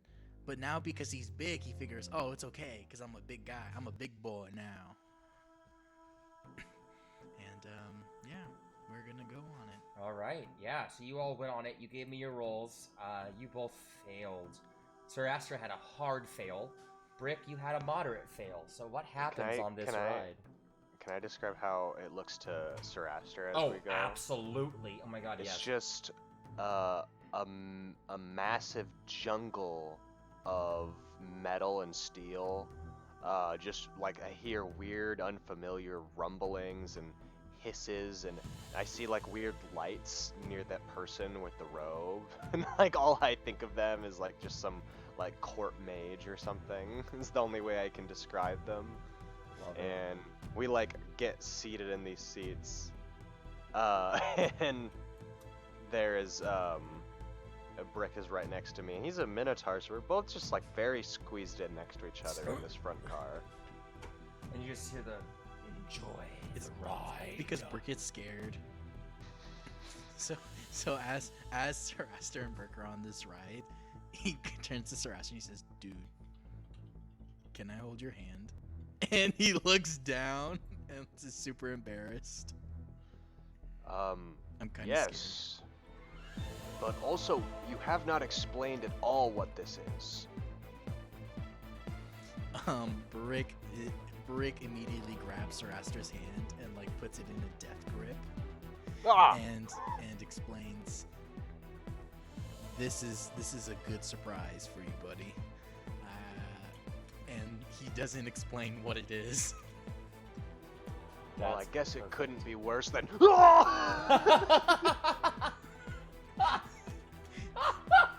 And that's also what I imagined. Oh my gosh, yes. Okay, and it's going. Brick, with your 13 moderate fail, how do you feel as this ride pulls back? It drops this huge drop, 120 feet down, 80 degree, cuts into a massive overbank turn, right into a butterfly loop. It's just G-force on G-force. The ride lasts about a minute and a half, very long for a roller coaster. As it's pulling into the station, how are you feeling? Brick throws up on himself and Aster. and as it's happening, Brick makes up the excuse. He says, I was reading an article in Muscle Magazine that throw up is actually very good for your skin, and I'm actually really glad about this. Aster turns to look at Brick. He's silent. You see, like, the light in his jack-o'-lantern eyes is so dim. Like, I think the 4 is, like, physiologically speaking, like, the massive air hitting his face was just dimming his jack-o'-lantern light. Oh my god. So he's, like, on the verge of passing out. like dizzy and upset in a very different way. Just all kinds of messed up. Oh man, and then It's like, I don't have a heart, but I think I had a heart attack. Love it. Let's go find your sister. I just love the fact that Kevin's hair right now looks like he just came off a Off friggin' the roller coaster. Oh, you're right though. You go to leave, and Aster, your energy is so low that you're like not able to lift the bars up very well. You're just like not able to get out of your lap bar as Brick gets out of his the ride up, not noticing, just goes through the motions and hits disengage, engage, go, and the cart begins to roll out all the time with Sir Brick, Aster. go find your sister! And we're gonna jump back to Suzie. Suzie, how was that animal handling roll? You have to beat a 15. Yeah, so Suzie is standing next to the black horse with the silver mane because it reminds her of Luna, and it has like stars sprinkled on its hindquarters, and so she's gently approaching the horse, and every time she reaches out, it looks like the horse is real until she reaches out and touches it, and it's just plastic. Mm-hmm. And so she just keeps, and she'll draw back, and the horse will look at her with sad eyes, and she'll reach out to touch it, and it turns to plastic. Again and again. Just over and over again. And she's like, oof. And the little old lady who seems to be controlling the ride is like, kid, get off that ride. Those are my horses. And she just gets really sad and starts walking Aw. toward where she hopes her brother will be at the food court with some cotton candy. Oh. You make your way towards the food court, and the first thing you see is a stationary Jaron right at the edge of the court, just eyes slightly glazed over, staring at the fun home that is about 30 yards away from that food court. I don't know how much Suzie knows about Jaron's brother and his death because she was pretty young when it happened. So Mm-hmm. I think she's aware that he's dead, but I don't think she has the details of what happened. she wouldn't have been able to go out with you guys that night. So Yeah. How about this? Make an insight check for me, Suzie. When in doubt, let the 10. dice. Oh, yeah. No, you know something's wrong. You know he's not being himself. But like, Well, she's sad enough from not being able to talk to the horses and the scary old lady saying they were her horses that she just walks up and slips her tiny hand into Jaron's hand and like leans on him and just kind of sighs sadly. Mm. Jaron, yeah, make a wisdom check with advantage. Pulled a nat 20, but Well, it's perfect. Yes. Yo. So again, it's you are about to continue walking. All you see is the image. You see the gurney rolling out, but it's empty. And you look ahead, and your brother is standing there with his hand just outstretched. And you feel Suzie touch your shoulder, right? So you said, Suzie, or you grabbed his hand. As she grabs your hand, you turn and you look, and as you look back, the image is gone. There's nothing but Cheshire Cat style smile fading as you have returned to your senses once more.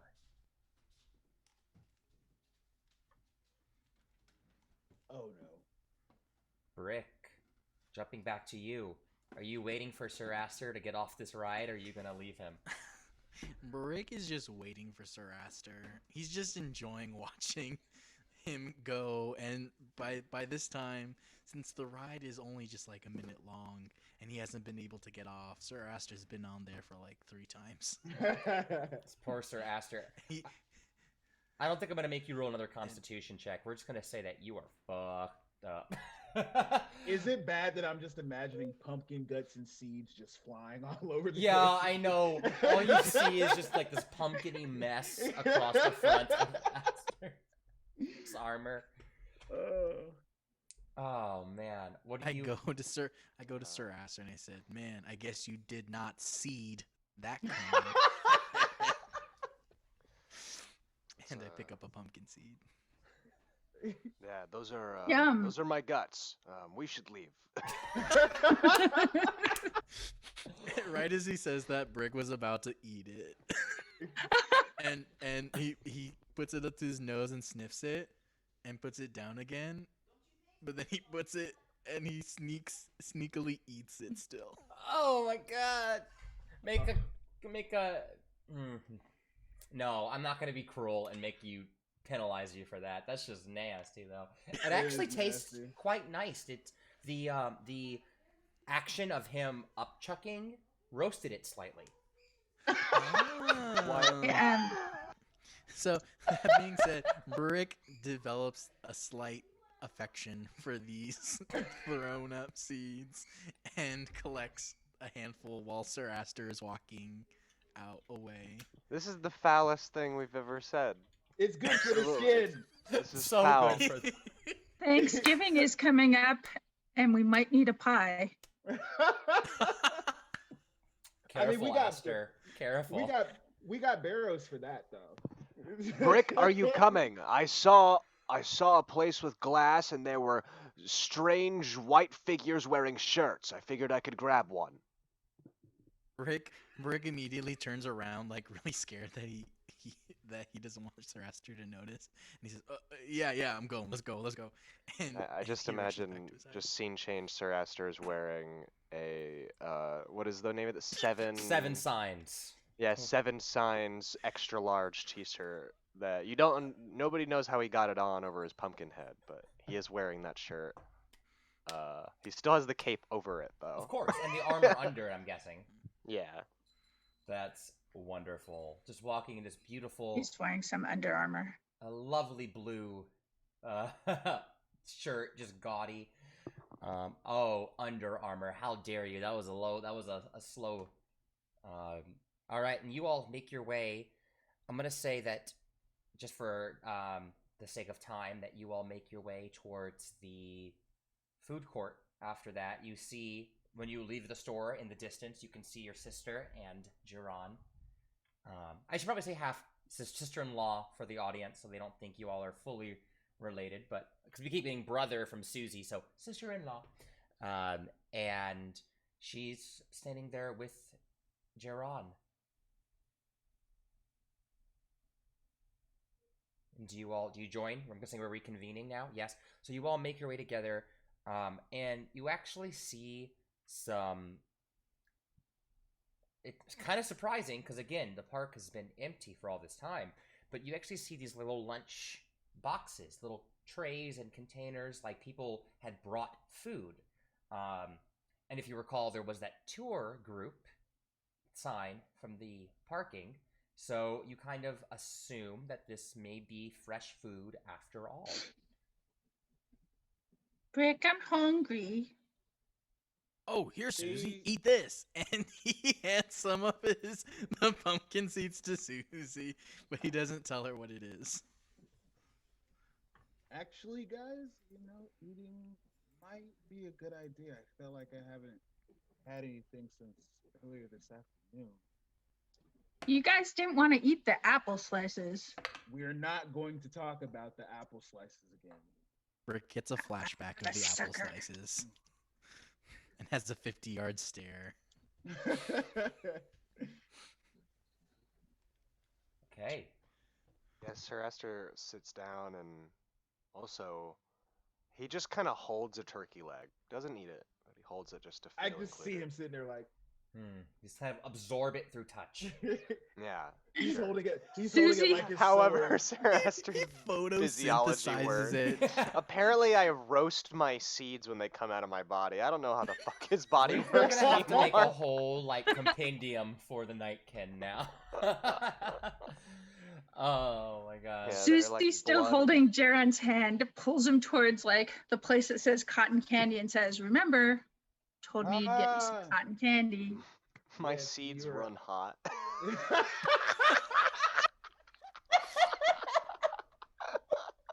But that's all, folks. No.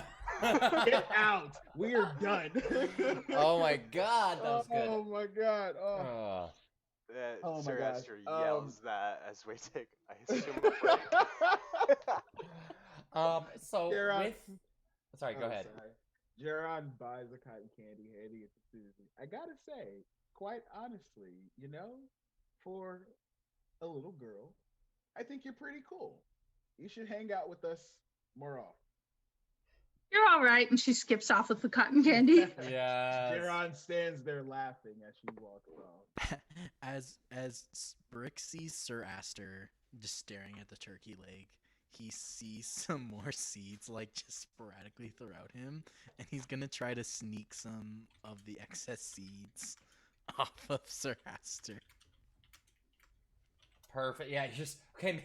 Make a sleight of hand check. Okay. I was hoping Yeah, you'd I'm gonna roll perception. Contested. Real quick. Thank you. I know. I love it with y'all. I can just say one, and you already know to 9. contest. Oh boy. It reminds me of Brick in the Forest, except instead of, like him eternally peeing, now Sir Aster's succeeding the whole damn time. Mm-hmm. 16 plus 3. Wow, he's just 19. like, without even noticing, taking these seeds and Yeah, I have like chowing an down. open wound, I guess. From the coaster. It's so right now I think it's a perfect time for us to take a quick break. I'm Done. gonna put myself solo so y'all can go ahead and take advantage of a break now, my amazing cast. Before you run off, y'all, short rest status, so go ahead and roll some hit die if you want to heal yourself up.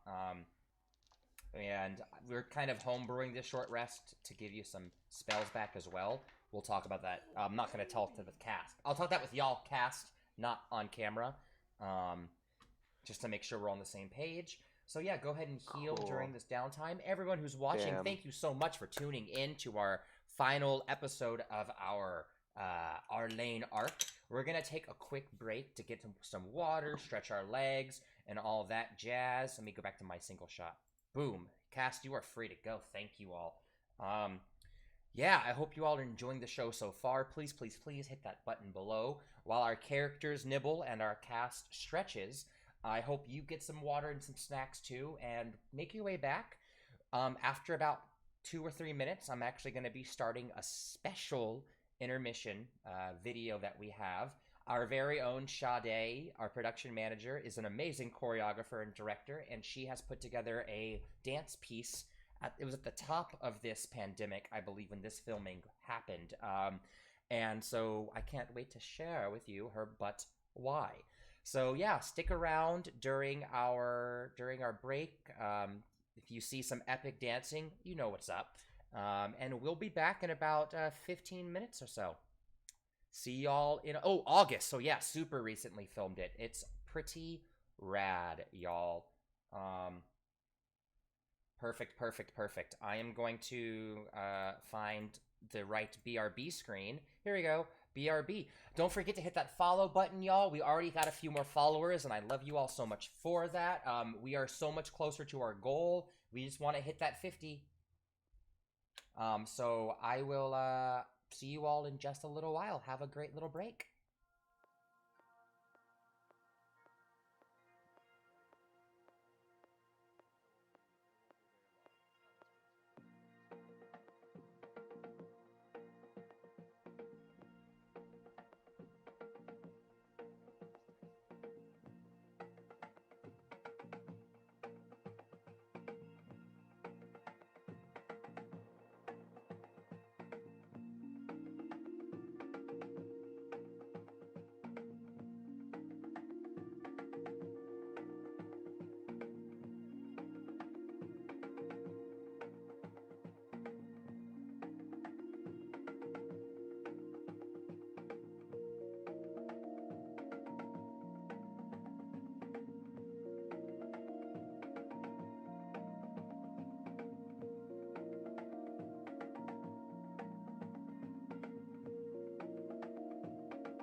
With sensitive enough instruments, even uprooting a shrub becomes a seismic event.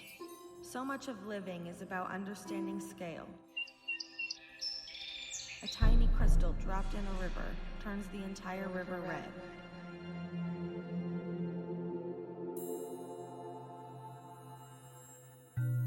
Most days I try hard to act human, to breathe like a human and speak with the same flat language, but often my kindness is clumsy.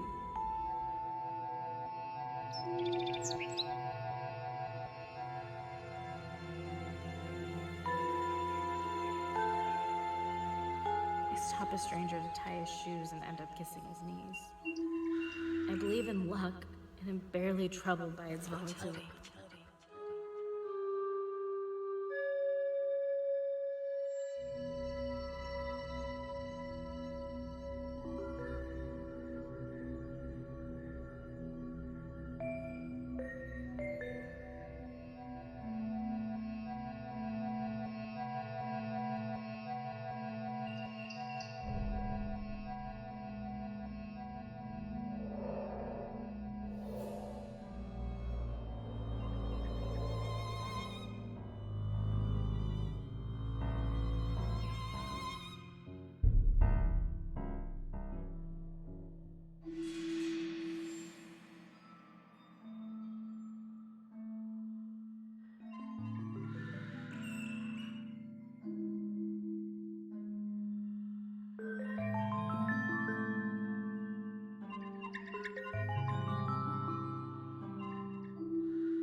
The hands that folded me into my body were not punishing me, nor could they ever be punished, while the hands of the idol sculptor were cut off and tossed to the dogs.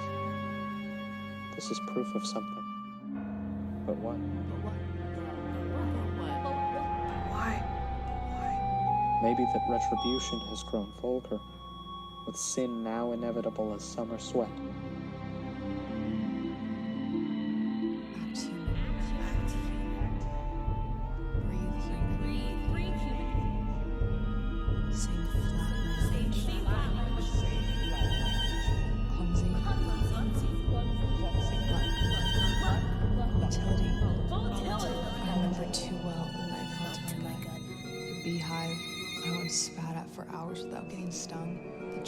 This particular dilemma.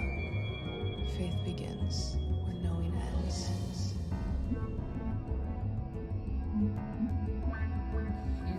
Hands folded. Knowing ends. Hands folded. Punishing. Hands folded me. Idol sculpture. Idol sculpture. Hands folded. Be punished. Hands folded. Idol sculpture. Idol sculpture. Faith. Hands folded me. Punishing me.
feels to do bad things. Then you're in a hotel bathroom with blood on your undershirt and the smell of a too-chlorinated pool outside. You know 100 ways to pray to the gods rippling beneath that water. Confess. Time go pass through. Once you're in the dark, they come inside dripping wet. And you show them a burn place on your arm. They show you the hands of flesh covered with eyes. Suck their tongues, trace the blisters under their wings. So lucky this living romance. When you turn on the lights, you're inconsolably glad.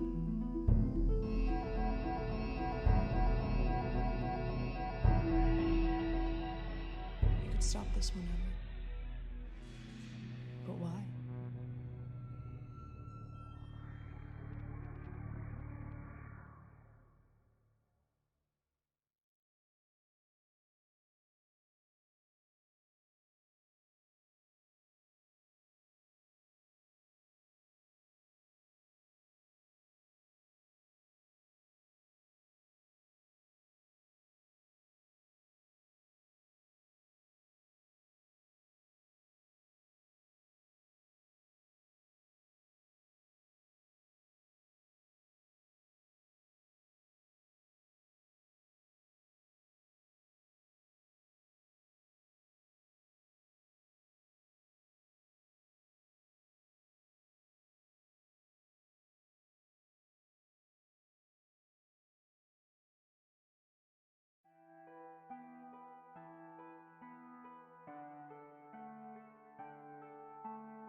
Hello, hello. Welcome back to Break the Table Roleplay Varied. We are back after our break. Real quick snaps for that awesome dance piece by Sade. But why? You can check it out on all of our intermissions because we love her. And also you can check out her stuff. I think it's on your YouTube page, right, Sade? So if you want to put the link, you can definitely share that link so they can get all the likes and follows. And people can watch your next amazing work. Don't forget to hit that like and that follow button below for us. We are trying so hard to hit 50 followers by the new year. 50 by 2021. So help us out and hit that button, please, please, please, please. We also have a Discord that is live, and we have our Patreon as well. So check those out where you can see some of our merch. We'll have more merch coming soon. But like we have an awesome version of this mug, but in our cosmic colors for our patrons, as well as some other stuff.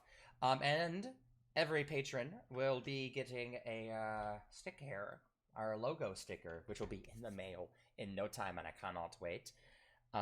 So without further ado, I think we're gonna pick it back up. Our group has healed and rested. We all got that health down, right? The way that I was fixing it for you, as you roll your hit die and get half your spells as this like pseudo long rest. It's like it's not a long rest, not a short rest. It's a just right rest. And Yes. Medium rest. Medium rest. And in front of you is the fun home. I would love for everyone to make an Arcana check. Or Arcana. Bro. 4. A lot of 4s for me tonight. That's my third one. Nat 1. It's like your third nat 1 too. I know. Nat 1 You had 2 plus crits, minus 1, so I got a 0. Tone, you're muted still. Jaron, you're muted. I wasn't talking to anyone. Oh. I was talking to myself. I saw your mouth moving, and I was like, But on that throw, though, I got a 12 because I rolled a 10, but I have +2 proficiency in Arcana. So. All right, Suzie? I rolled a 19. She's got loaded dice. I'm done. These dice are loaded. It's these dice that I started playing with many decades ago. Loaded. Classic. They're just classic. They know how to roll. They know where to go. You got some I skill, Jaanette. What can I say? I mean, I also roll a lot of natural ones with this. Well, let's Let's see. not make it angry. You How our are luck goes. attuned to the dice. There it is. There it is. Yes. Your well, dice. I'll have to make that an item for homebrew buddies. Yes. Oh my god, yes. So, get ready for our next homebrew buddies on Monday. In fact, real quick, plug it, Addison. What are we testing on Monday? Monday, I'm gonna make this tonight. It's gonna be called the Gambler's Dice. And you'll have to check it out, what it does, because I just made it right now off the top of my head. Right now. And we're going to test it on Yep. Monday, as well as continue painting a beholder, I believe.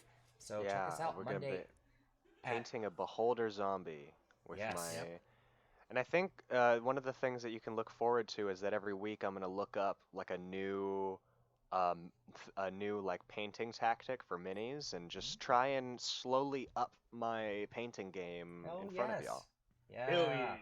So join us for that. It's our homebrew buddies. We're just having a drink, talking, and playing around. It's super, super fun. And soon you might see some guests and some patrons on there. But let's jump back into our story.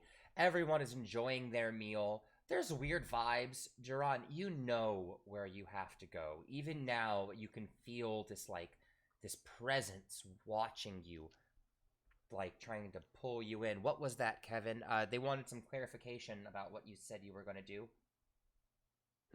The chat wants to know what you said you were going to do one more time. With painting? I believe so. Yeah, I'm gonna be looking up techniques, tactics in painting. What are best like brush techniques? I've heard the word stippling used many a time. I don't know what it means. So we're gonna learn those kinds of things, and Stipulating. over the course of many episodes of it, I will hopefully become a master at mini Yes. painting. Yes. So Stippling. perfect staple.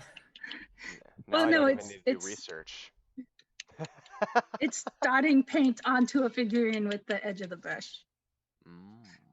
Boom. Homebrew buddies Boom, brought but to you on a tonight. stapler. A cat stapler of all things. Of course. So, Suzie, you feel this pull. You hadn't heard anything before, but as you look at the fun home in the distance, you start to get this feeling of like this swirling, luring sensation. You swear you can hear the music just playing slightly, and you know it can't be right. You feel in your heart of hearts, something's telling you that this is fake, but everything you see is saying, come and play.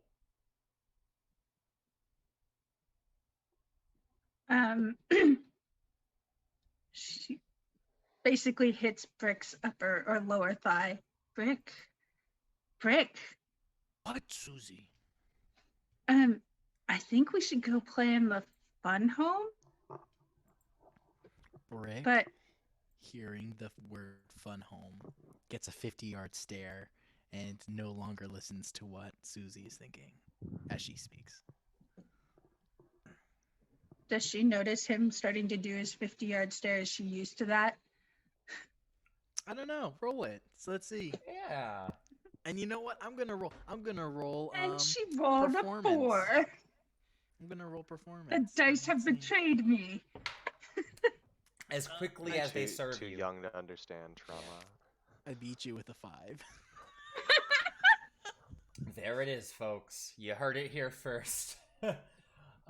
Yeah, so Rick, I think we should go and play in the fun home, but I'm a little concerned about going and playing in the fun home, but I really think we should go in there because the lights and the music is really cool, and we should probably go in there and wow, it's pretty, and listen to the music and the lights. Susie's right.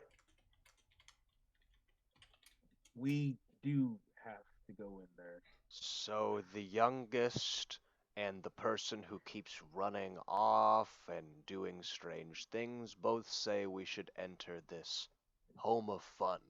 Look, there's some things Onward, I guess. There's some things you need to know, Aster, before we go in here. That's usually my line. I have a feeling that I know what's causing all this. My brother died here. In that fun house. So it's not that fun of a home. as Suzie slowly and quietly begins to sob gently, all of you just feel this swell of emotion. You can't explain it. Just out of nowhere, there's this swell inside.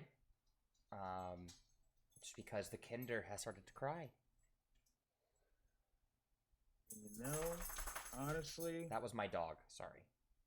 at thought it this was you. point, Those were kinder tears at falling to the ground. at this point, Brick, I think I know what we have to do. What's that, my friend? Something tells me that while I feel that Jeremy's been pulling the strings here, I don't think that's the case. However, whatever is in there, I have a feeling you and I are going to have to be the ones to take it out. Then let's defeat this Jeremy beast. I think you're right, brother. But Jeremy. And he gives Jaron the predator handshake. Don't worry, Nerds. Suzie. And so you all No. begin to press forward. Yes. Entering- Everybody knows aliens is better. Rick, hearing Suzie say this, immediately goes into a tyrant about about the actual sci-fi lore between the two, and he's getting very heated about it. As they walk to the fun Sir home. Aster listens intently as if he's speaking like of another magical world. Begins to take Suzie notes. wishes. Preparing. Interesting. This Suzie predator wishes would she be had brought quite- one of Brick's comics so she could just slowly tear it in half. But she did not. She did not, though. So You she could- tells you that. You could check your bag. I wish I had one of your comics. I was going to, but the chances aren't good. So. As she says this, he gets so mad. He's like, "Well, you know what? On your bed. I am going to rip your doll's head off." Jaron, Which one has a head still? during the course of all this, Jaron continues walking forward, lost in his own thoughts. I'm going to make a wisdom saving throw. Please do. 9. 9. The voice begins to call again. As you enter the main section of the room, you see just like your brother dart across the hallway in the direction of the House of Mirrors, of the Mirrors. Jeremy! And Jaron takes off after what he just saw. Jaron, what do you see? How and what are you feeling as you enter the hallway surrounded by reflections? Jaron stands still in the hallway, completely confused and bewildered. The only thing he can see is himself, but he could have sworn beforehand that he definitely saw his brother. And yet, now the only thing that remains in front of him are nothing but reflections of himself. He begins to wonder to himself, was it really his brother that he's been hearing this whole time, or was it his own influence that has been pulling him here? Make a perception check. Make a perception check. Ha ha ha, 2. Yeah, you... It's an... Okay, yeah, you continue down the hallway with this lingering thought. Just not sure what's going on. Who enters behind? Who's the next one in? Suzie grabs Brick's hand and like kind of grimaces like ew, but is like, we gotta go. Last time we were here, I wasn't tall enough to go in here. Brick looks at Suzie and immediately says, "I don't like your opinions on Alien versus Predator, but I'll be with you." And he draws him she draws her just a little bit closer. Okay. She's standing in front of the "you must be this tall to ride this ride," and she's like this much shorter than it She's because under her shrinking. But so happy that no one's around to stop her. Brick sees the sign and sees that Suzie is shorter than it, so he punches the sign and tries to break it so that way it's her height. Aww, adorable. And then, okay, as you two you enter this large, body, colorful room. You see, make a perception check. Let me see if you catch on to Jaron, or if you are having to make your own trek. Uh-oh. I rolled a 13. Interesting. Would you roll, Brick? 11 plus 4, 15. 15. Suzie, you just see this beautiful door in front of you that has this picture of a smiling clown. Brick, out of the corner of your eye, you think you see some movement from the hallway down to the right. And you think you notice a guitar, but it's kind of... 'cause remember, he has his electric guitar? Yeah. But it's kind of... So is it... in Is it that this one, direction. Rico? Yeah. And that he's... Okay. He ran off to the right, and in front of you is another large door. Aster, where's your token? Did I forget to move you over? Yeah. Oh no! Also, could I get y'all's hit points real fast? I forgot to update Roll20, and I want to make sure that's accurate. I'm back up to full health. Which Oh, is I'm back up to full thanks to Suzie. okay. So Suzie, Same. I'm back to full. and that is 55. 55 for Suzie and Brick, right? No, Bricks is 47. Oh. And then Sir Jaron. Aster is 55. That's the other 55. I knew someone else was 55. Sir Aster, your armor class is 15, correct? 16. 16. I'm I get you half two weight. mixed up. And then Jaron, your max is 30. 35. Yeah. Got one. 1 out of 10. Bad DM. Woo. Perfect. Perfect. So yeah, Sir Aster, you enter through the rear, behind the rest, and before I enter, yeah. I just want to say I hitch Luna up, and I just give her like one last like kind of forehead to her forehead, and I leave her be, knowing that I don't know, Sir Aster in his mind is like fully ready to sacrifice himself if that's what needs to happen. So he's kind of making his goodbyes to Luna. But then he enters into the fun home. I think is very dazzled by the reflections of himself. He's never seen this many reflections of himself. You haven't entered not that in room that yet. area. No, you're in the main room. That's down in this direction, down to the right. But if that's the route you want to take, I don't know. I don't. There's only 2 routes, right? Yes, there's this big door that Susie's standing in front of, and then to the right you see Brick kind of peering because he caught something out of the corner of his eye. She's now doing forehead to forehead toward the clown. Sir Aster sees Brick and says, "Brick, where do you think you will be going?" I think I saw a guitar. And he points towards the mirror room, the mirror hall. Great. Do you want to follow in that direction? Brick? Brick's going that way. Okay. Suzie? Alas, poor clown, I knew you well. And she leaves to go and follow her brother. All right. I would love nature checks, survival checks, rather, not nature, survival checks out of the three that just followed. Cool.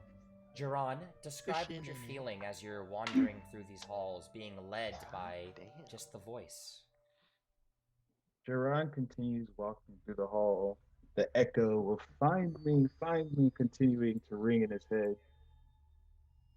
Look, this has been repeated over and over again. I'm here. What is it that I'm looking for? And who exactly are you? All you hear is, find me, brother. And it's getting more desperate, more pained. As you're walking through the mirrors, you occasionally see a reflection of yourself that looks frazzled and electrified. As if you're seeing what your mind has always filled when it came to this moment. Look, Jeremy, if this is you, talk to me. Say that again? I said, Jeremy, if this is you, just let me know. Are you angry at me? And all you hear is, just please help me, brother. I tried before. It didn't work. What did you all get on your survival checks?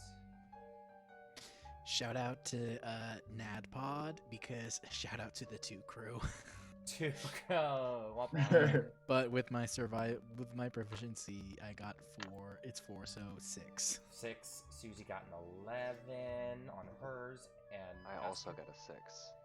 Woof. You all are. Yeah, unless I'm in combat, Aster kind of. He's great in combat. We cursed them.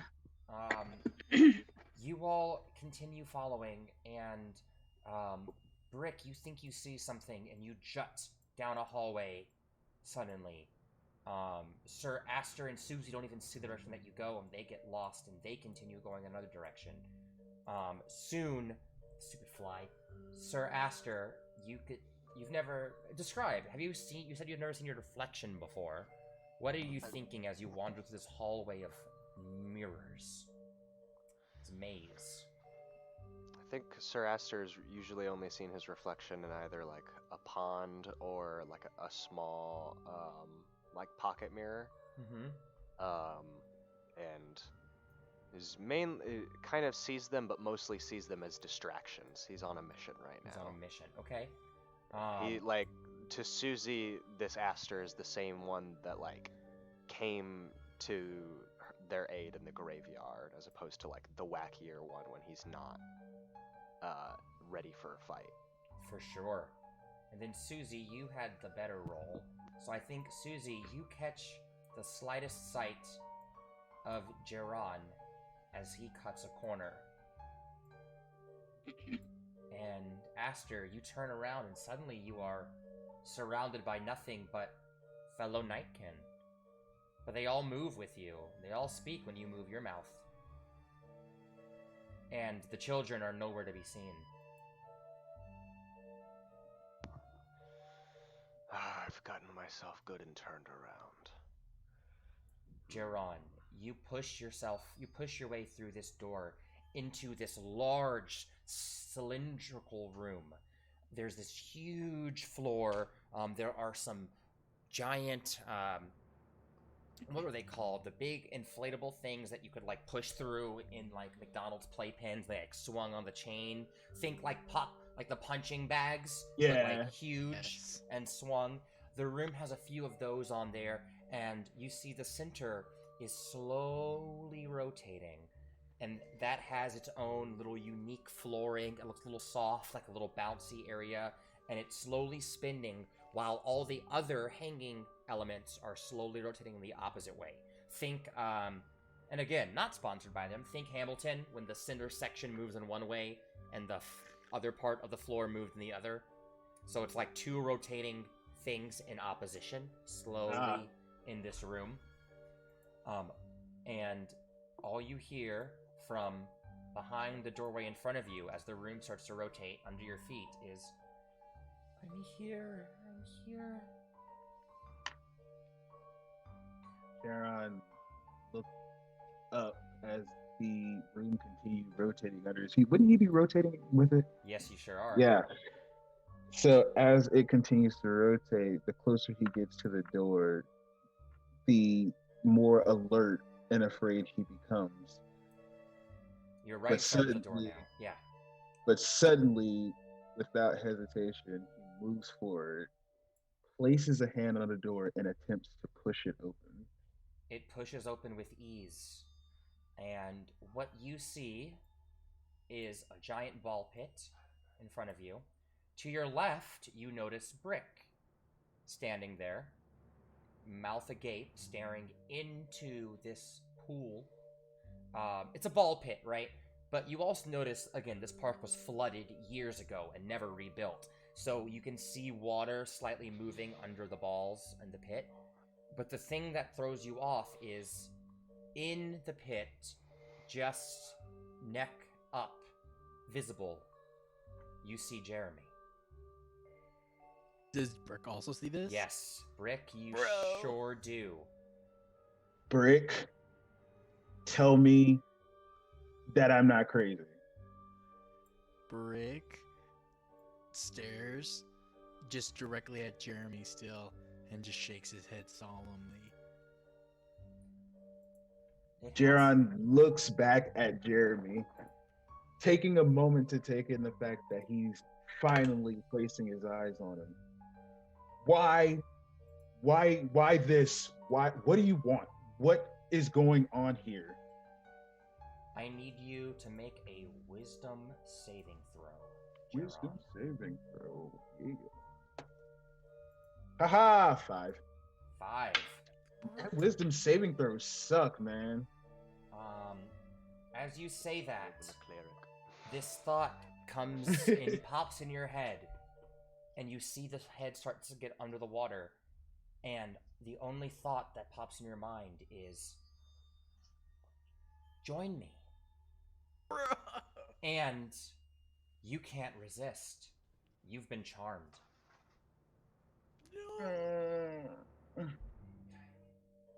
And suddenly, Jaron's body locks up as his eyes once again go blank. Suddenly, without warning, his feet begin to move forward uncontrollably. Suzie, you find yourself in front of an open door to a spinning room. And through that, you see Jaron walking towards a ball pit.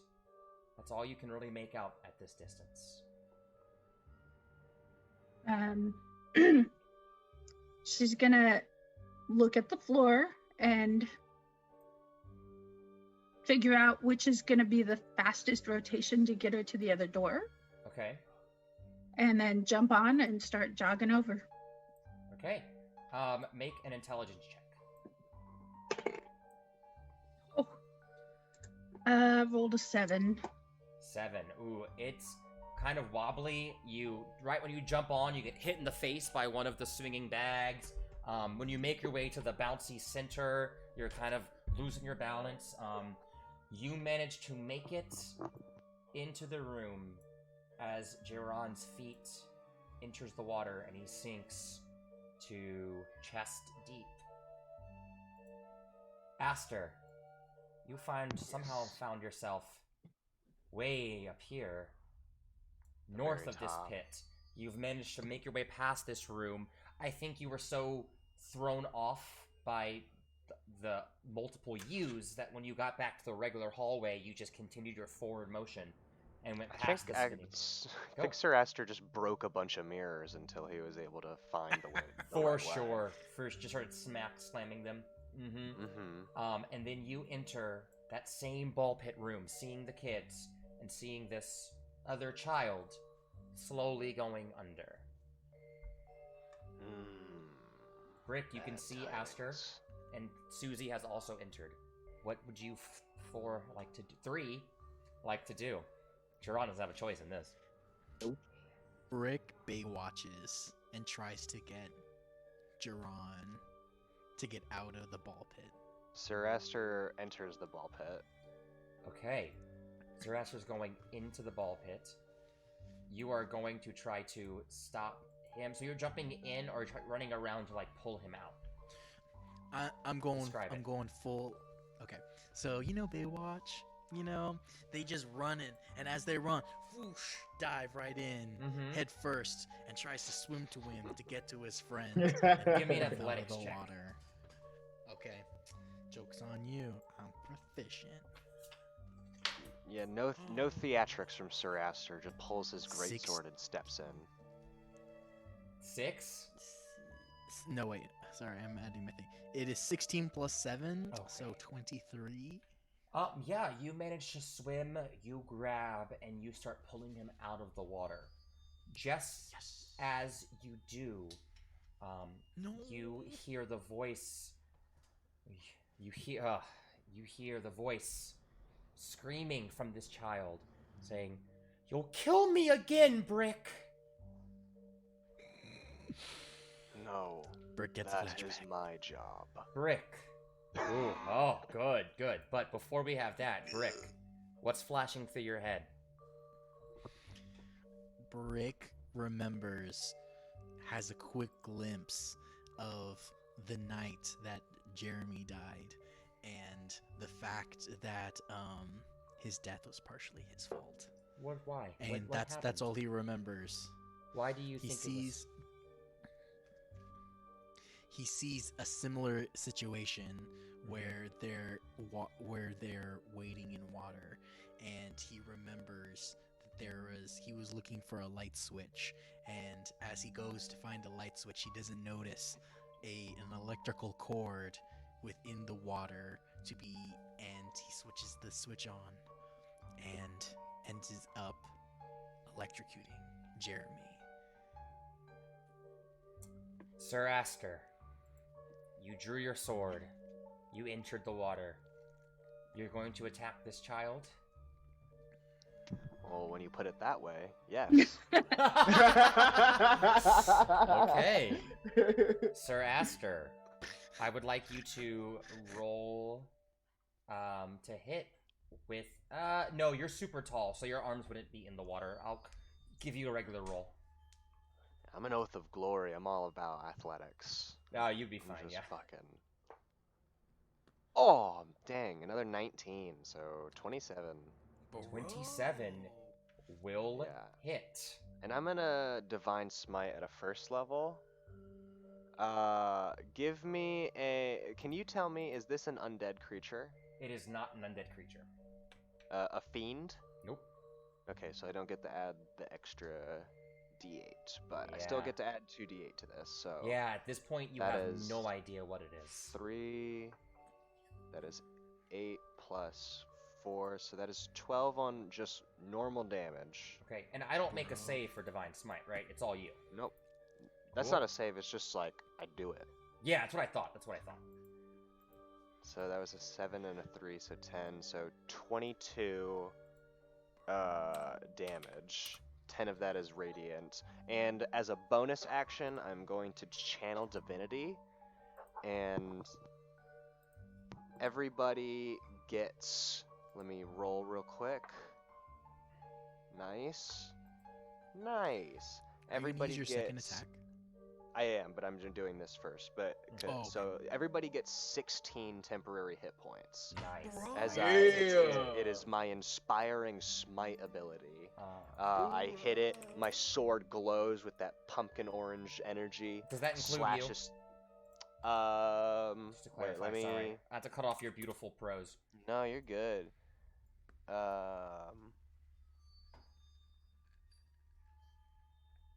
Yeah, it can't include me. Okay. Yeah. It just says chosen creatures within 30 feet. That counts you, yeah. Yeah, so Perfect. I got 16 extra hit points. Going in for my second attack. That is a 27. That's gonna hit. God, all those 5s and 6s. Paid off. That is 11 plus 4, 15 damage. 15 more points of damage. You just cut, and you... 37 damage all in all. Just fucking... You said that second hit was how many again? One more time? It was 15 damage. Perfect. So yeah, describe what you're doing. Tell me what's happening. Yeah, Sir Aster, see, I feel like whatever this ghost thing, like, has, like, its eyes locked on Jaron, and is, like, trying to pull Jaron towards him, and, like, Sir Aster slashes once with it. You look at me! And slashes him again. Yes, the second slash knocks this child under the water. When you cut, you notice that the liquid that went flying was not ruby red. Instead, it was sickly green. Just nasty, deep green color that tainted the water and is starting to spread. It falls completely under, and as it bursts out, all you see are wings outstretched as this gigantic siren-like creature pops out of the water, long, I'm gonna say it's about 15 feet long, with the 10-foot wingspan and these nasty talons on the end.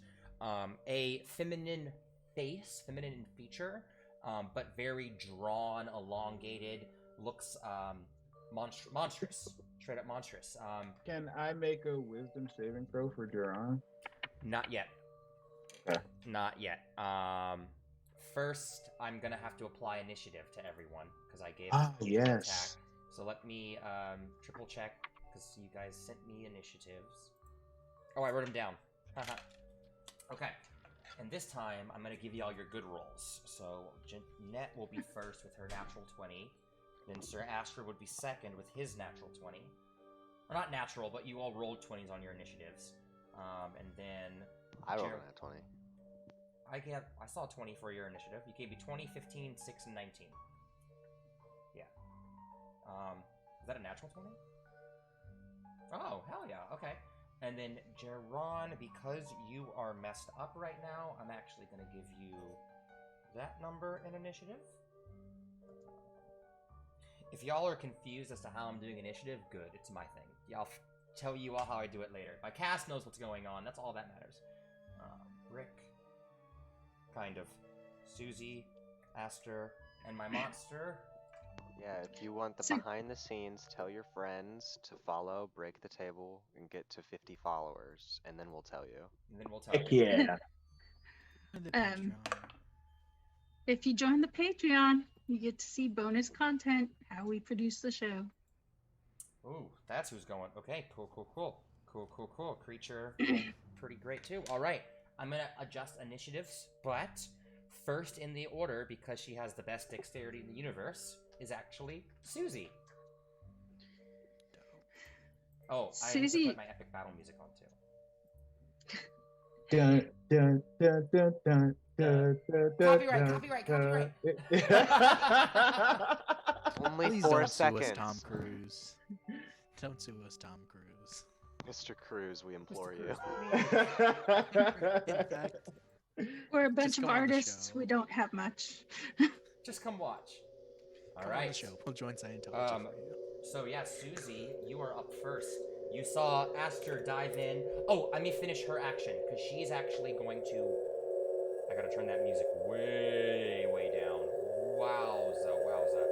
We're gonna have to hold on that track. That's not gonna work today.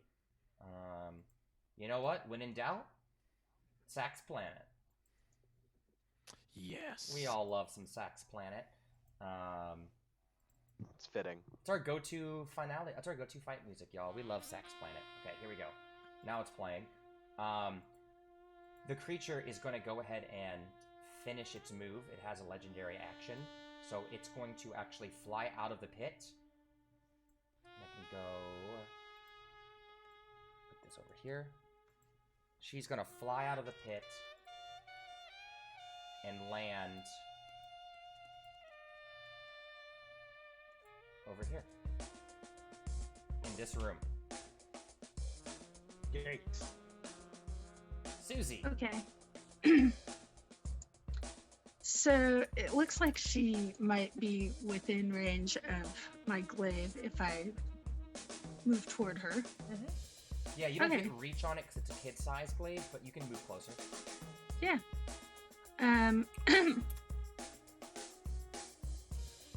So yeah, she's gonna try to hit it with her glaive. She's sort of relieved that it came out of the water because she wasn't sure she was gonna be able to stand in the water and not drown. So true. Oh, so yeah, that first hit was a natural 1. I'm gonna change dice now. Thanks, Ton, Whoa. for bringing attention to my dice. And the second one is a 19. So 19. depending on what you want to do to me for the one. Okay, I will give you the 19. I Okay. will give you the hit. So go ahead and do your damage, and then you'll hear your consequence. I love me some consequences on natural ones and hits. So it would be 6 points of damage on a 19. 6 points of damage. You swing, and you manage to cut into this flying entity.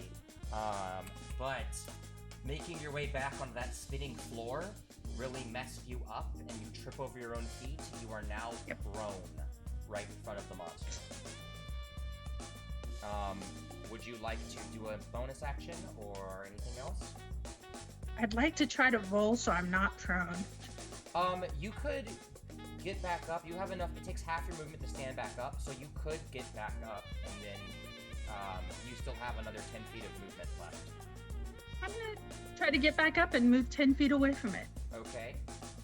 Let me get rid of Or this. maybe 5 feet away from it if I can keep facing it so I don't turn It'll my still get back an on it. attack. Yeah, she'll still get an attack Okay. on you if you move. You still want to move away? Alright. I'm just gonna stand back up and Okay. glower. And just angrily stare as Sir Aster. what do You're you do? mean! Sir Aster's gonna attack again with his big ol' great sword. Yes. Ba ba ba. Oh, net 1. Whoa. Okay, well first you gotta get out of the water, so that's gonna be 10, 20, 5, 35. What's your movement, Aster? I think it's just 30. 30. Okay, yeah, you can't actually get that far. You can only get to about here. So I am unable to do my second attack? You're not able to actually attack it. It flew out and over. Oh, okay. So to retcon the nat 1 then? Yeah, retcon the nat 1. Unless you're doing like a ranged attack. That was my bad, not clearly setting the stage. Can I try and, like, climb? What do you want to climb? Like, to just try and get to the top so I can come in from the top of the ceiling and just smash down. Oh, absolutely, my yeah. next Make turn. make an athletics check, Mr. Athletics. Sick. That is a 26. Oh, easily. You just Babadook your way up that wall. I just like throw my sword into the wall and use it to launch, jump, and grab it out of the wall. Yes. To a second area. Give me that and anime I'm ready to epicness. leap. Okay. I'm ready to leap on my next turn. Perfect. Perfect. Let's see how this goes. So you're gonna leap into that other room, right? If I put you there, that makes sense. Yeah, sure. You're on the wall. Okay. Mhm. Perfect. As you're crawling your way up, she's gonna take her legendary action and make a claw swipe at the Kinder in front of her, hissing out and going, "You do not know, Madame Melenour." And that was a 2, so my turn to roll poorly. As the claws swipe at you, you manage to jump out of the way just in time. Now it is her turn, and she turns towards the pool of water and extends her hands and starts muttering. And Brick and Jaron, you feel the water start to slightly sway as it suddenly raises up into this tall column and goes flying out of the pool along the floor in her direction. I need everyone to make... What's the check? RICO, have the spell pulled up. Tidal wave. I need you to make a dexterity saving throw. All of us? All of you. Because Rick has danger sense. Nat 20! Awesome. You get advantage on it. I am Hey. above the wave. Yeah, you made it out of the way. You're safe. You're like, oh, nope. I got a 17 because I got +1 on that. 17, okay. Yeah. Suzie? We're never gonna talk about my dice again. I rolled a 2. Ooh, Do you have Suzie. danger sense? I don't... Oh, I think Suzie does have danger sense. So you can roll would have advantage on it. danger- What? That's a barbarian skill. Yeah. It's Okay. Just yeah. So roll it again because you have danger. We both have danger sense. I rolled a 10. +5, so 15. Still not gonna do it. No. Suzie, you're gonna take... Sorry, and then Brick, what did you roll? I got an 18. Okay. Suzie, you take 19 points of damage as this wave knocks into your back and knocks you on the floor again. So now you're face down in front of her. You stand up and you got knocked right over again. Major wave. Everyone else takes half damage. Sir Aster with a nat 20, I will say that you managed to completely avoid the blow. And I round down, so it'll be 8 points of damage for everybody else. Yes. I'm sorry, I think I wrote that. What was my HP after this? You're at 27 now.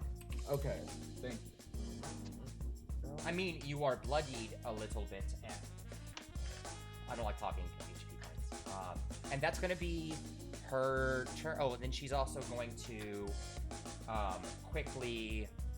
Nope, nothing else. That's her turn. Rico. Yes. Does the tidal wave push me and Jaron out of the water, or are we Thank still you. in the water? Yes, it does. It pushes you both on a failed save. No, you're just not prone. You're just not prone. So you are still... Did I save? I got Oh, an that's right. You 18. both saved. I'm sorry. So you're not knocked prone. You are still standing. So we'll say that you were pushed forward by the force of it 5 feet. That makes physical sense, I think. Yeah. As the blow pushes your back. Brick, you are up. Dope. I'm going to use my movement and get up right on this lady. Okay, go ahead. This she-beast. And as I do, Rick, hearing the words, "You killed Jeremy," gets this sad, angry sensation inside, and I use my bonus action to go into a rage. Okay. And I will recklessly attack her twice. Recklessly attack her twice. Perfect. You charge on in. Okay, so my first attack is I got a 26. That's gonna hit. And my second attack, I got a 23. 23. That will also hit. Yeah. Those I both just hit. rolled for funsies and I rolled another nat 20. I'm set. Start taking photos. You You just gotta make rolled for 20 or for fun and rolled a 19 on another set of dice. And I. Okay, so before I roll my dice, she'll take the modifier plus rage 6. So she takes 12 damage before my dice roll. Is my modifier and my rage bonus. You said 12 points? 12 points. Okay. And she will also take an additional 18 points. Damn. Y'all are cutting away at her. Cut, cut, cut. She is going to fly into the air and retreat once more up to the center of this rotating platform. As you two find yourself just slowly rotating around the room, naturally, because the room rotates. So Brick, you're now a little further down. Suzie, a little further down. Naturally, right? It's going to keep it going around. Brick, that was both of your attacks and your bonus, so Yes. you are finished. Jaron, go ahead and make that wisdom. Nope. End of your turn, you make the wisdom save. In your head, you hear. Oh wait, she has a concentration. So let me first see if she managed to maintain concentration after all that damage. Yep. Okay. All you hear in your head is, "Attack the man who killed me." No. At that moment, Jaron looks up at. Can he see Brick? Brick just ran past you. Yes. Oh, at that moment, Jaron looks up at Brick. Let's see, what am I gonna use here? At that moment, Jaron looks up at Brick and loudly calls out after him, "I never really liked you anyways. All your jokes are terrible. You're a horrible brother to your little sister. And the only reason why you hate Greg so much is because you know deep down he's way cooler of a person than you will ever be." Using vicious mockery, or are you I just am. being mean? I'm using All right. mockery. So yeah, that's a vicious I would one. think that even if a non-bard said that, I'd be like, vicious mockery is Absolutely. That's It's like a wisdom saving throw, yeah? wisdom save. Yeah, wisdom says. I got a 19 plus 1. Hey. 20, bruh. He's fine. Hey. Your feelings are so definitely hurt. Yeah, even mine. All right, Jaron. Anything else? Oh gosh, I wish I could, but under her influence, I can't do what I want. Yeah, you can only attack your friend. Yeah, I think I'm gonna go ahead and just end it there. 'Cause I Yeah, can't make really- that wisdom saving. Come on. Rico, if you wanted to be really, really mean, you could be like, you actually have to give your bardic to the monster. Oh, I wouldn't make him. No. Because she said, I'm with you, but she said attack, not help me. If she said help me, absolutely. Oh. That's hard. So that is going to be a 13. 13. That is... Oh, I'm sorry. I dominated you. I didn't charm you. So, you have to take damage to roll. Oh. Otherwise, if you don't take damage, you stay charmed. Oh. So, never mind. My bad. Wrong mechanics on my end. No. Suzie, all you hear over your head as you're laying on the floor is insult after insult to your brother. What do you do? I'm asking if I can combine my race with my class and do an enraged kinder taunt. Yeah, did we end up homebrewing that in? We decided it would be like vicious mockery. Yep. We're treating it like a cantrip style of it. Absolutely. But I don't know what being enraged as a barbarian would do. If it's a spell, you can't cast spells when you're in rage. Yeah, so you can't do it while you're raged, but you're not raged.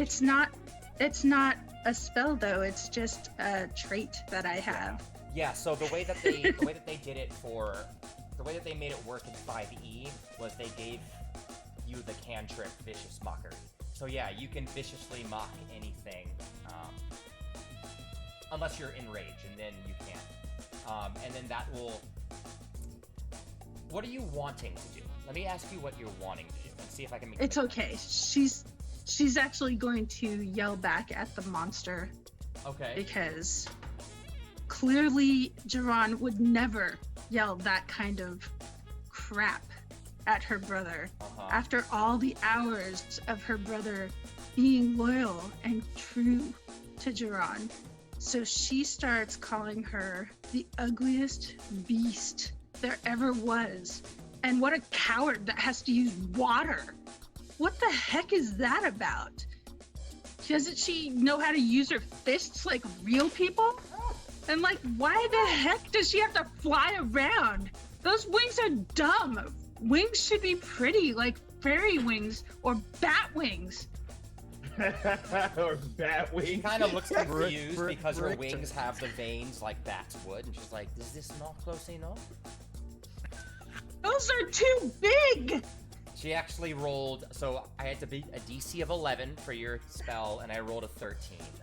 So it does not work. Although she is very confused by your insults.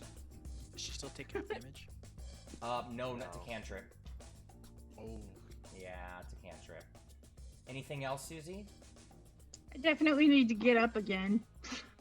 Yeah, standing back. So all that was her yelling into the floor? Oh my god. And now she's standing up and dusting herself off. You stand up. She still would have a second attack, yeah? Yeah, it's a... I don't... Do you get... Technically, how is it written? Is it written as 2 actions or 2 attacks? Because she didn't actually do an attack, she did a spell. So I don't think you get your second attack. No, I think it's 1 and 1. Yep, you can attack twice whenever you use the attack. Yep. So, sorry. We tried. You tried. Suddenly, as you're yelling this stuff, Suzie, an entity appears between you two. And it is a guardian of faith that she cast as a legendary action to help protect her. So... Oh, she has to bring in her goons? She brings in a large spectral guardian that appears and hovers in that unoccupied space, and any creature that moves within 10 feet of the guardian for the first time on a turn has to make a dexterity saving throw or take 20 radiant damage. Oh. And so both of you will end up taking 20 radiant damage, have to roll for 20 radiant damage on your next turns. But right now, but we have danger sense though, so we have the advantage on it. You have advantage on it. Yep, you have advantage. She does not know that you are barbarians. Sir Aster, it is your move. Am I in range to attack? If I were to leap. If you were to leap, you could still get into range. Let's see how epic your leap is. Give me that roll. Give me that sweet, sweet roll. Nice, 19. Oh yeah, you managed to jump and fly all the way in with your sword outstretched. What do you want to do? Fucking hit her. Go for it. But I do need you to make a dexterity saving throw Okay. because you are going within the 10 feet. Which one do you want me to do first? Let's do the dex save first. Okay, that is a 15. 15. 15. When her DC for this is a. Whoa, where'd it go? Where'd it go? Where'd it go? Where'd it go? You said 15? Yes. I have too many screeds. You barely saved, my dude. Oh man, you take half damage, so 10 points. Okay. Sick.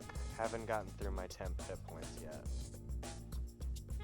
And now I'm gonna try and hit it. Since I'm leaping, do I have advantage? I'll give you advantage on it. Going from the top?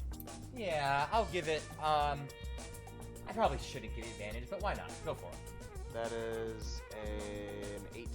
This is finale advantage. 18 will hit. Sick as hell. Okay, I'm gonna second level Divine Smite. Okay. It's my last second level. Ooh, man. Just ba, ba, ba, ba. So that's only 8 on the OG damage, and I'm gonna roll 3d8. Okay. Nice. Nice. That is 17 radiant 17 damage. radiant damage. Yeah, your sword cleaves into her. But don't hate me. I love to punish when you tie armor class. So she cleaves in, and as it's cutting in, her hands reach forward and she grabs the hilt of your sword and pulls it out of your hands, and it clatters on the floor. No. So your sword is now over here. Where? 10 feet to your south. Okay. Well, I still have my second attack. I say, wasn't gonna hit you anyway. And I turn around and I throw a javelin at Jaron. Oh, okay. Bro. Jaron, you have to roll with disadvantage because he is out of range. Or out of your close range. Right? 20, 30. For a javelin? 20, 60, right? Or is it 30? It's for 30, javelin? 100, Sorry. 30, 120. So you're just in range. Sick. I always think daggers and javelins are the same. Daggers and hand axes are the same. That is a 16 to hit. 16 will hit. Yeah. Alright, it's just a d6 plus my dex though.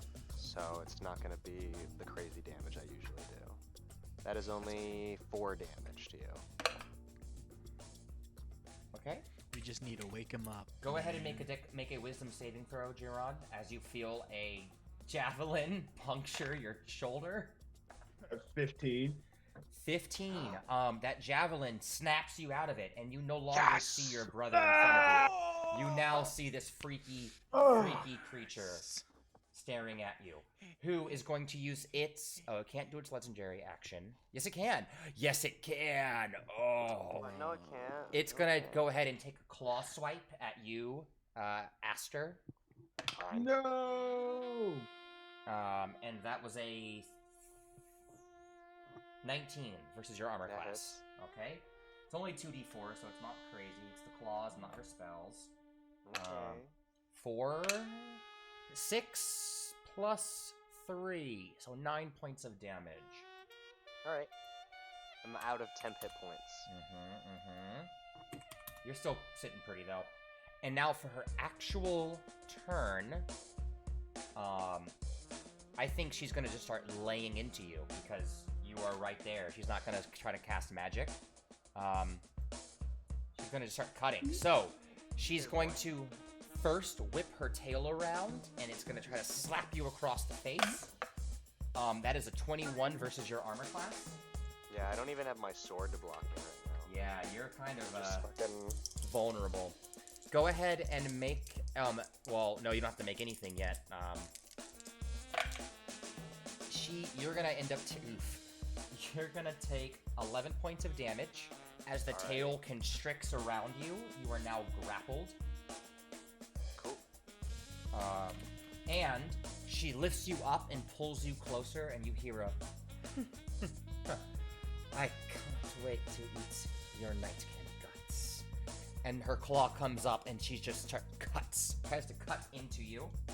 And I get advantage on this one. Good, that was a 2. That was a 3, so you're safe. Somehow, even that close, you managed to wiggle your way past her claws. Rico, was Brick able to hear her comment about eating his guts? No, she's being all sultry and quiet. You have a big old token of Sade, which is our spirit guardian. Sade, you are here. You are here in the game.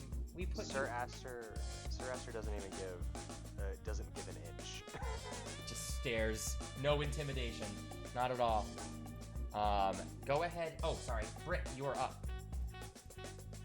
Joe, let me see.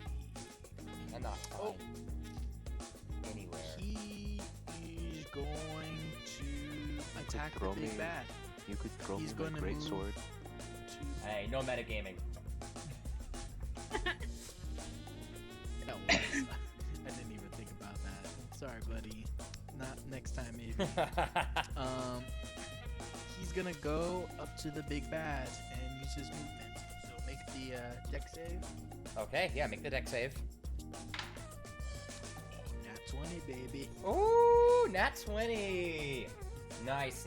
Okay, you take half damage as you run past the Sade of Faith. And charge into fights. Oh, and that's actually reduced by half because you're raging. So you take 5 points of damage. Oh wow, I'm an idiot. I just noticed. Uh-oh. Oh my gosh. Well, your turn's next, so this might end up working out in your favor. All right, Addison, what do you want to do, Brick? He's gonna attack twice, recklessly. You're gonna attack twice recklessly, swinging viciously with your axe. So first attack, I got a 26. 26 will hit. And my second attack, I got a 17. 17 will not hit. No! Unfortunately. But that's okay. Sorry. So it does 6 damage with my modifier and rage bonus, and then it'll do 9 more damage. Nice. So you said 6 and 9? Yes. Perfect. It is looking very, very rough. It's starting to, like, as you cut into her, you manage to actually cut her wing so badly that it starts to wilt. She's flailing with Sir Aster in her tail as she's just starting to get weaker. Sir Aster, you feel your feet brushing against the floor slightly as she's, like, lowering you. Looking very rough.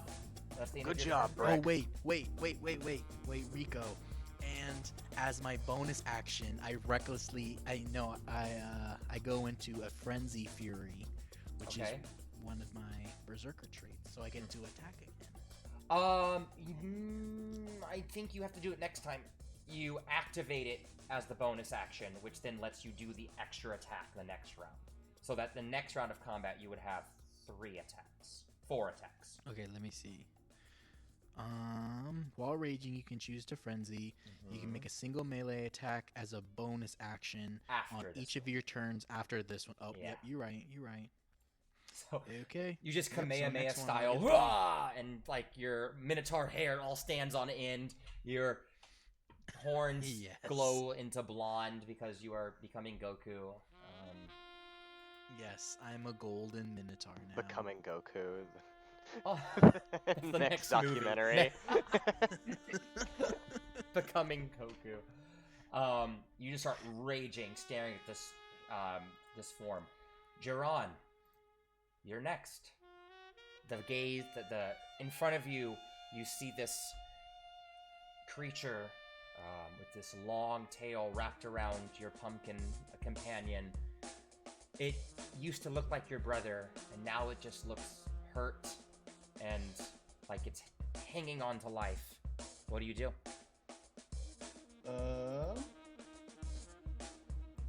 How far am I away from her again? Am I? You are only 30 feet away. So is there any way I can move within range to attack?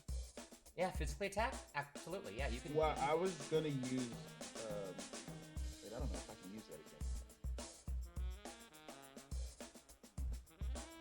I was gonna try to use Vicious Mockery again, but I don't think I can use it again. Thank you. Yeah, you can. It's a cantrip. You can use It's it a anytime. cantrip, yeah. Okay, well, in that case, having been through everything that he had and still feeling the pain from the impact of the javelin, Jaron eyes the siren, extremely irked by everything that has happened to him thus far in the night. And upon gazing on her, he looks and says, gosh, I gotta find a different soul. He looks at her and says, once I was told no one was perfect. Clearly whoever said this had you in mind. Roasted. Wisdom save? DC 14, right? Yep. Oh, I rolled a D12. Oopsies. I was like, how did I roll so No, poorly? keep it. No, keep it. And this is a, what kind of save again? It is a Wisdom. wisdom save. Wisdom save. She rolled a 12. So I want to roll 3 and 2. When I said I was being stupid earlier, I thought that I had been forgetting to add my spell attack modifier, but I don't think it counts for Vicious Mockery. It doesn't. It's just a D4. Yeah, that's what I thought. So that's 5 points. 5, 82. Well, it should be only one D4 for Vicious Mockery. That's a cantrip. I have 2 at level 5. Oh, what? Really? Yeah. I'm It learning. becomes 2d4 at level 5. Sweet. That's why I told you earlier when I used it, I was like, I Yep, forgot yep, I I was see it supposed to now. roll a second one. Cantrips are crazy. They're tricky. That's Yeah. why, like, whenever, especially for Bard, like, I always get thrown off because I have to look at it. For sure. repeatedly All right. because of the Go cantrip ahead and do it. ability. Do that damage. Yeah. That 5 points of local damage there. Okay. 5. Yeah, because I rolled a 3 and a 2. All right. Jaron, describe how you end this. What? At this point, without hesitation, Jaron just feels the entire force of the scene. Every bit of energy, the raw anger, and every ounce of guilt just release from him as suddenly the siren herself begins to emit this orange glow as she's suddenly lifted into the air. Jaron looks up at her and mutters one last thing. I can't think of what to say right now, but with those words, the siren suddenly explodes, creating a blinding flash of light. But after a few moments, suddenly, it's as if the air becomes a little clearer around them as a small light begins to shine down in front of them. And standing there is Jeremy.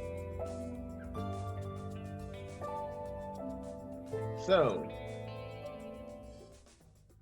Go ahead. Jeremy looks at Jaron and smiles a bit, nodding. It's about time, guy.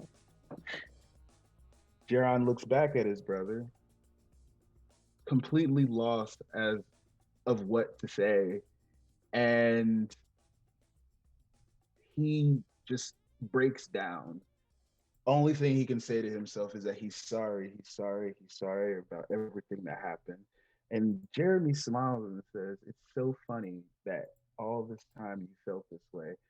clearly you don't really remember what happened that night. Jaron looks at him and says, "What do you mean? The flashback you've been seeing hasn't necessarily been the truth," the boy says. "If you remember that night correctly, what happened was Brick accidentally pushed you into the pool as he was heading for the button. When I saved you, I made the choice to go after you and caused myself to fall in. So I sacrificed myself in order for you to live. You didn't abandon me. Yet your guilt has told you all these years that's exactly what you did." And so Jaron stands there for a minute, still lost at words. He looks over at Brick, and for the first time in a while, he feels genuine regret for the way that he has treated him. And he apologizes to him. And Jeremy looks at Jaron once more and says, "The funny thing is, all this time, you have always thought you didn't have any friends. The truth is, Brick has been there for you ever since you lost him. So in a way, despite losing me, you've always had a brother at your side." As Jeremy's body begins to fade and drift, floating up, he looks over at Sir Aster, and with a soft smile, you hear the words, "Thank you," as he disappears. The whole room glows with this beautiful, spectral golden light. As the light fades, standing before you, Sir Aster, it's no longer a minotaur, a half-elf, and a kinder. You see the 3 children that you stumbled upon in that graveyard earlier that evening. Young, tired, and a little emotional about what just happened. Now I have 2 brothers. Sir Aster picks up his greatsword, sheaths it, and goes, "Let's meet back up with Luna." You all head out of the fun home. Luna's still there, tied up, safe. Sir Aster, you escort the kids out of the park, and towards the highway, when suddenly you hear a beep beep, and a gray minivan pulls in to the lot. Oh no. Oh gosh. Hey kids! How's it going? Greg Blymin, Brick and Susie's father, opens I the door. kind of feel like it's this moment where Greg kind of screeches to a stop. He like gets out the car and he's all normal. Like, you know, adult brain has forgotten most of what has happened already. And you all like turn to where Sir Aster was, and all you see is like in the distance on a hill, Sir Aster with his sword drawn. Luna whinnies up in the air, and then he's off into the moonlight. And there's Greg, and he's like, all I remember is giving y'all permission to go to the park, and now I'm thinking that was a really bad parenting decision. It's 4 a.m. We gotta get home before your moms get mad at me. As he says that, Jaron grabs Brick by the shoulder and stops him for a second. Dude. Oh yeah, you guys have your moments though. Brick, I think for the first time in all this, I finally understand why we had to come back here. Me too, buddy. I too. I think Brick, you're talking different. Oh, sorry. I think we had to come back here. I think Sir Aster was sent here to help me figure out how to let Jeremy go. And during this, Brick Susie's starts tearing up. Aw, and during this, Susie's just like already at Greg's side, pulling on him. probably like trying to tell me about everything. Dad, so much happened. Oh my God, we left for the park, and then there was like an alligator or crocodile, and it might have been following us. And we went in the sewer, and the sewer was all gross and dirty, and like Brick got hurt, and he put sewer mud in his wounds because he said it's healthy for you, but he also said vomiting is healthy for you. Well, Brick, and like it seems like things are back to normal. I guess we should go home, huh? I couldn't ride the horses. And with Well, you tell me all about it on the ride home, but just don't tell your mom. Mr. Blymin, My mom? if you don't mind, could I possibly stay at you guys' place? I don't think I'm ready to return home yet to the parents. Oh, you want to sleep over? Sure. and Yeah, with I mean, it's already 4, so I kind of assumed. you all pile into the minivan as it begins to drive back towards your homes. The night of trick-or-treating ending. And as it drives away, Jaron looks back at the park one last time, finally letting go of everything that is holding down in life. And before they finally, as they're leaving, Brick goes to Greg, and he says, "You're not as bad as I thought, okay? But Greg please just- don't play any more sea shanties." What do you do with a drunken sailor? And we hear the discordant sounds of Greg's voice and a sighing groan from Brick as our camera pans up towards the slowly rising sun. And that is where we're going to end our Arlean adventure. Oh my goodness, we did it, y'all! We started off a full circle. We started off on Halloween with this adventure, and we're finally wrapping it up. This has been such a fun journey. Before I do my little closeouts, I just want to say thank you to all the people that are surrounding me on the screen right now. This has been so much fun making this group. Get ready for some more Roleplay Varied coming in 2021.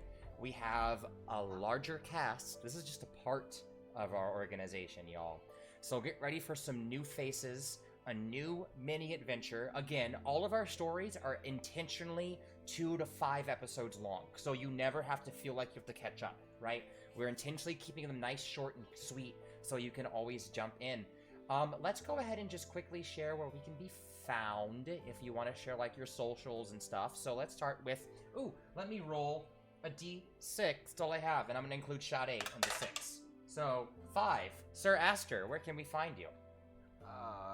You can find me on Instagram, on Twitter, and Facebook, and all that under the same name, Thaywild, THAYWYLD. Sometimes I make music, sometimes I do stand-up comedy. And I'm about to graduate, so hopefully those things will actually mean something in like the next 2 or 3 months. Hell yeah. Hell yeah. I rolled a 5 again. 1. That's me. I'm Rico. You can find me, RicoL24 on Instagram. Also, Break the Table. If you're talking to anyone on Break the Table, you're talking to me or you're talking to Sade. You can find me here. I'm usually running the games. You can also find me in our Discord, and I'll talk about that later. Next person. 3. 1, 2, 3. Suzie, Jeanette. I'm Jeanette Sanchez-IZENMAN, and I'm an old fogey, so I'm just on Facebook. But you can find me there. I'm also a co-producer for a theater company in Tacoma called Screaming Butterflies. Check us out on Facebook and online. Yes. Woo. That's number 1 again. That's me. Moving to the D4. I keep getting a 1. So Sade, you can find Sade also through Break the Table, and also on Instagram and Facebook and all that jazz. Sade, if you want to share your IG handle, feel free to do it in the chat. That's also her work that we're sharing during intermission.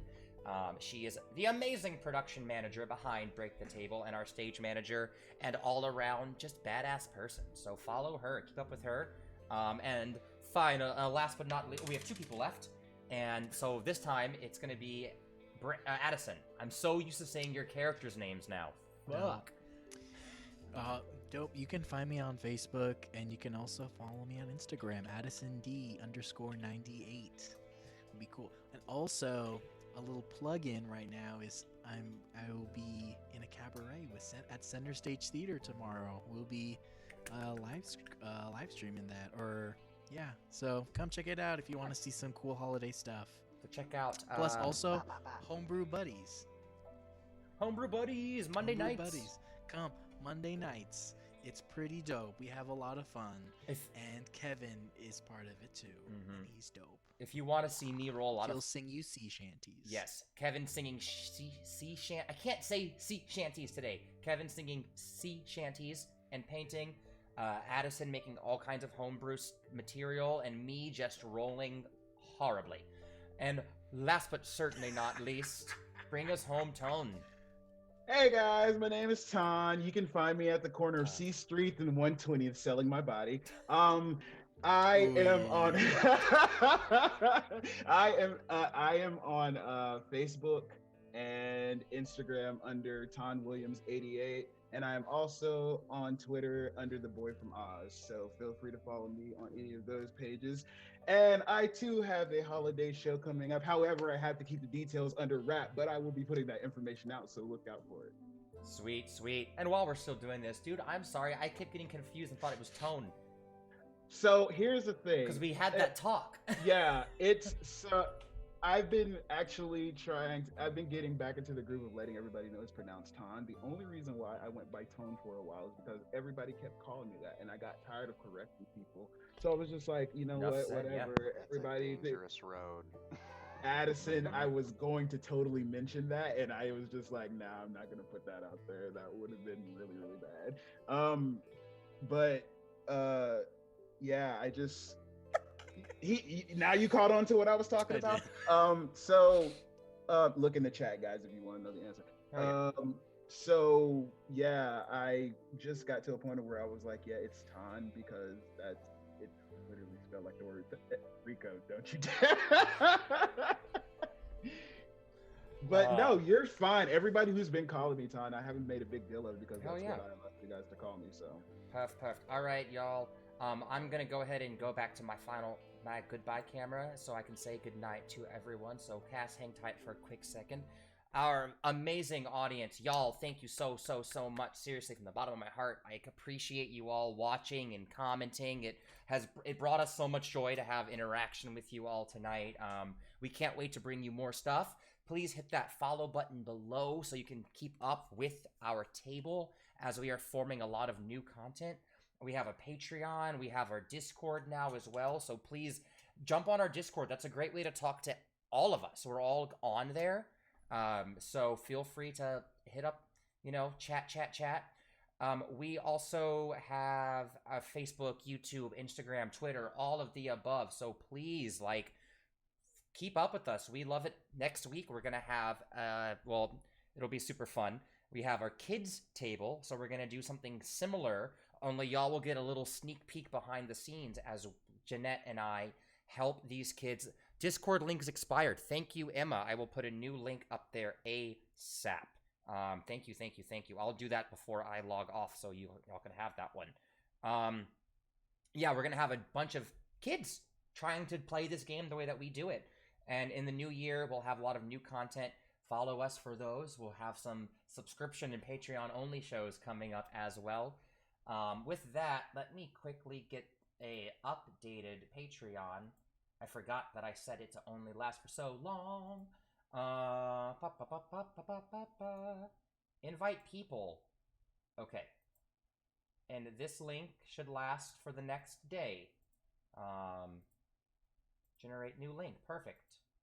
So here we go. Our people's trying to... Oh. How did Sade... Sade, you jumped in and now the screens are messed up. Get off my screen! Actually, I can fix it. I can do it. Oh, because y'all can't see it. Really? Oh, it'll happen. Really? Well, I see Sade in my screen. There it is. Okay, don't worry. It'll be all me in a second.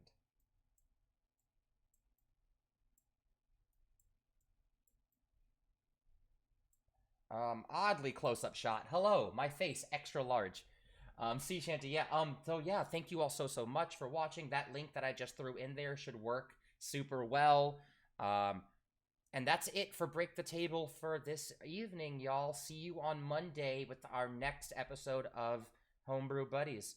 Thanks. We don't have a raid set up this week. I will be better about that in the future. In fact, yeah, I'll be better about raiding us over in the future. So, see y'all next time. Goodbye.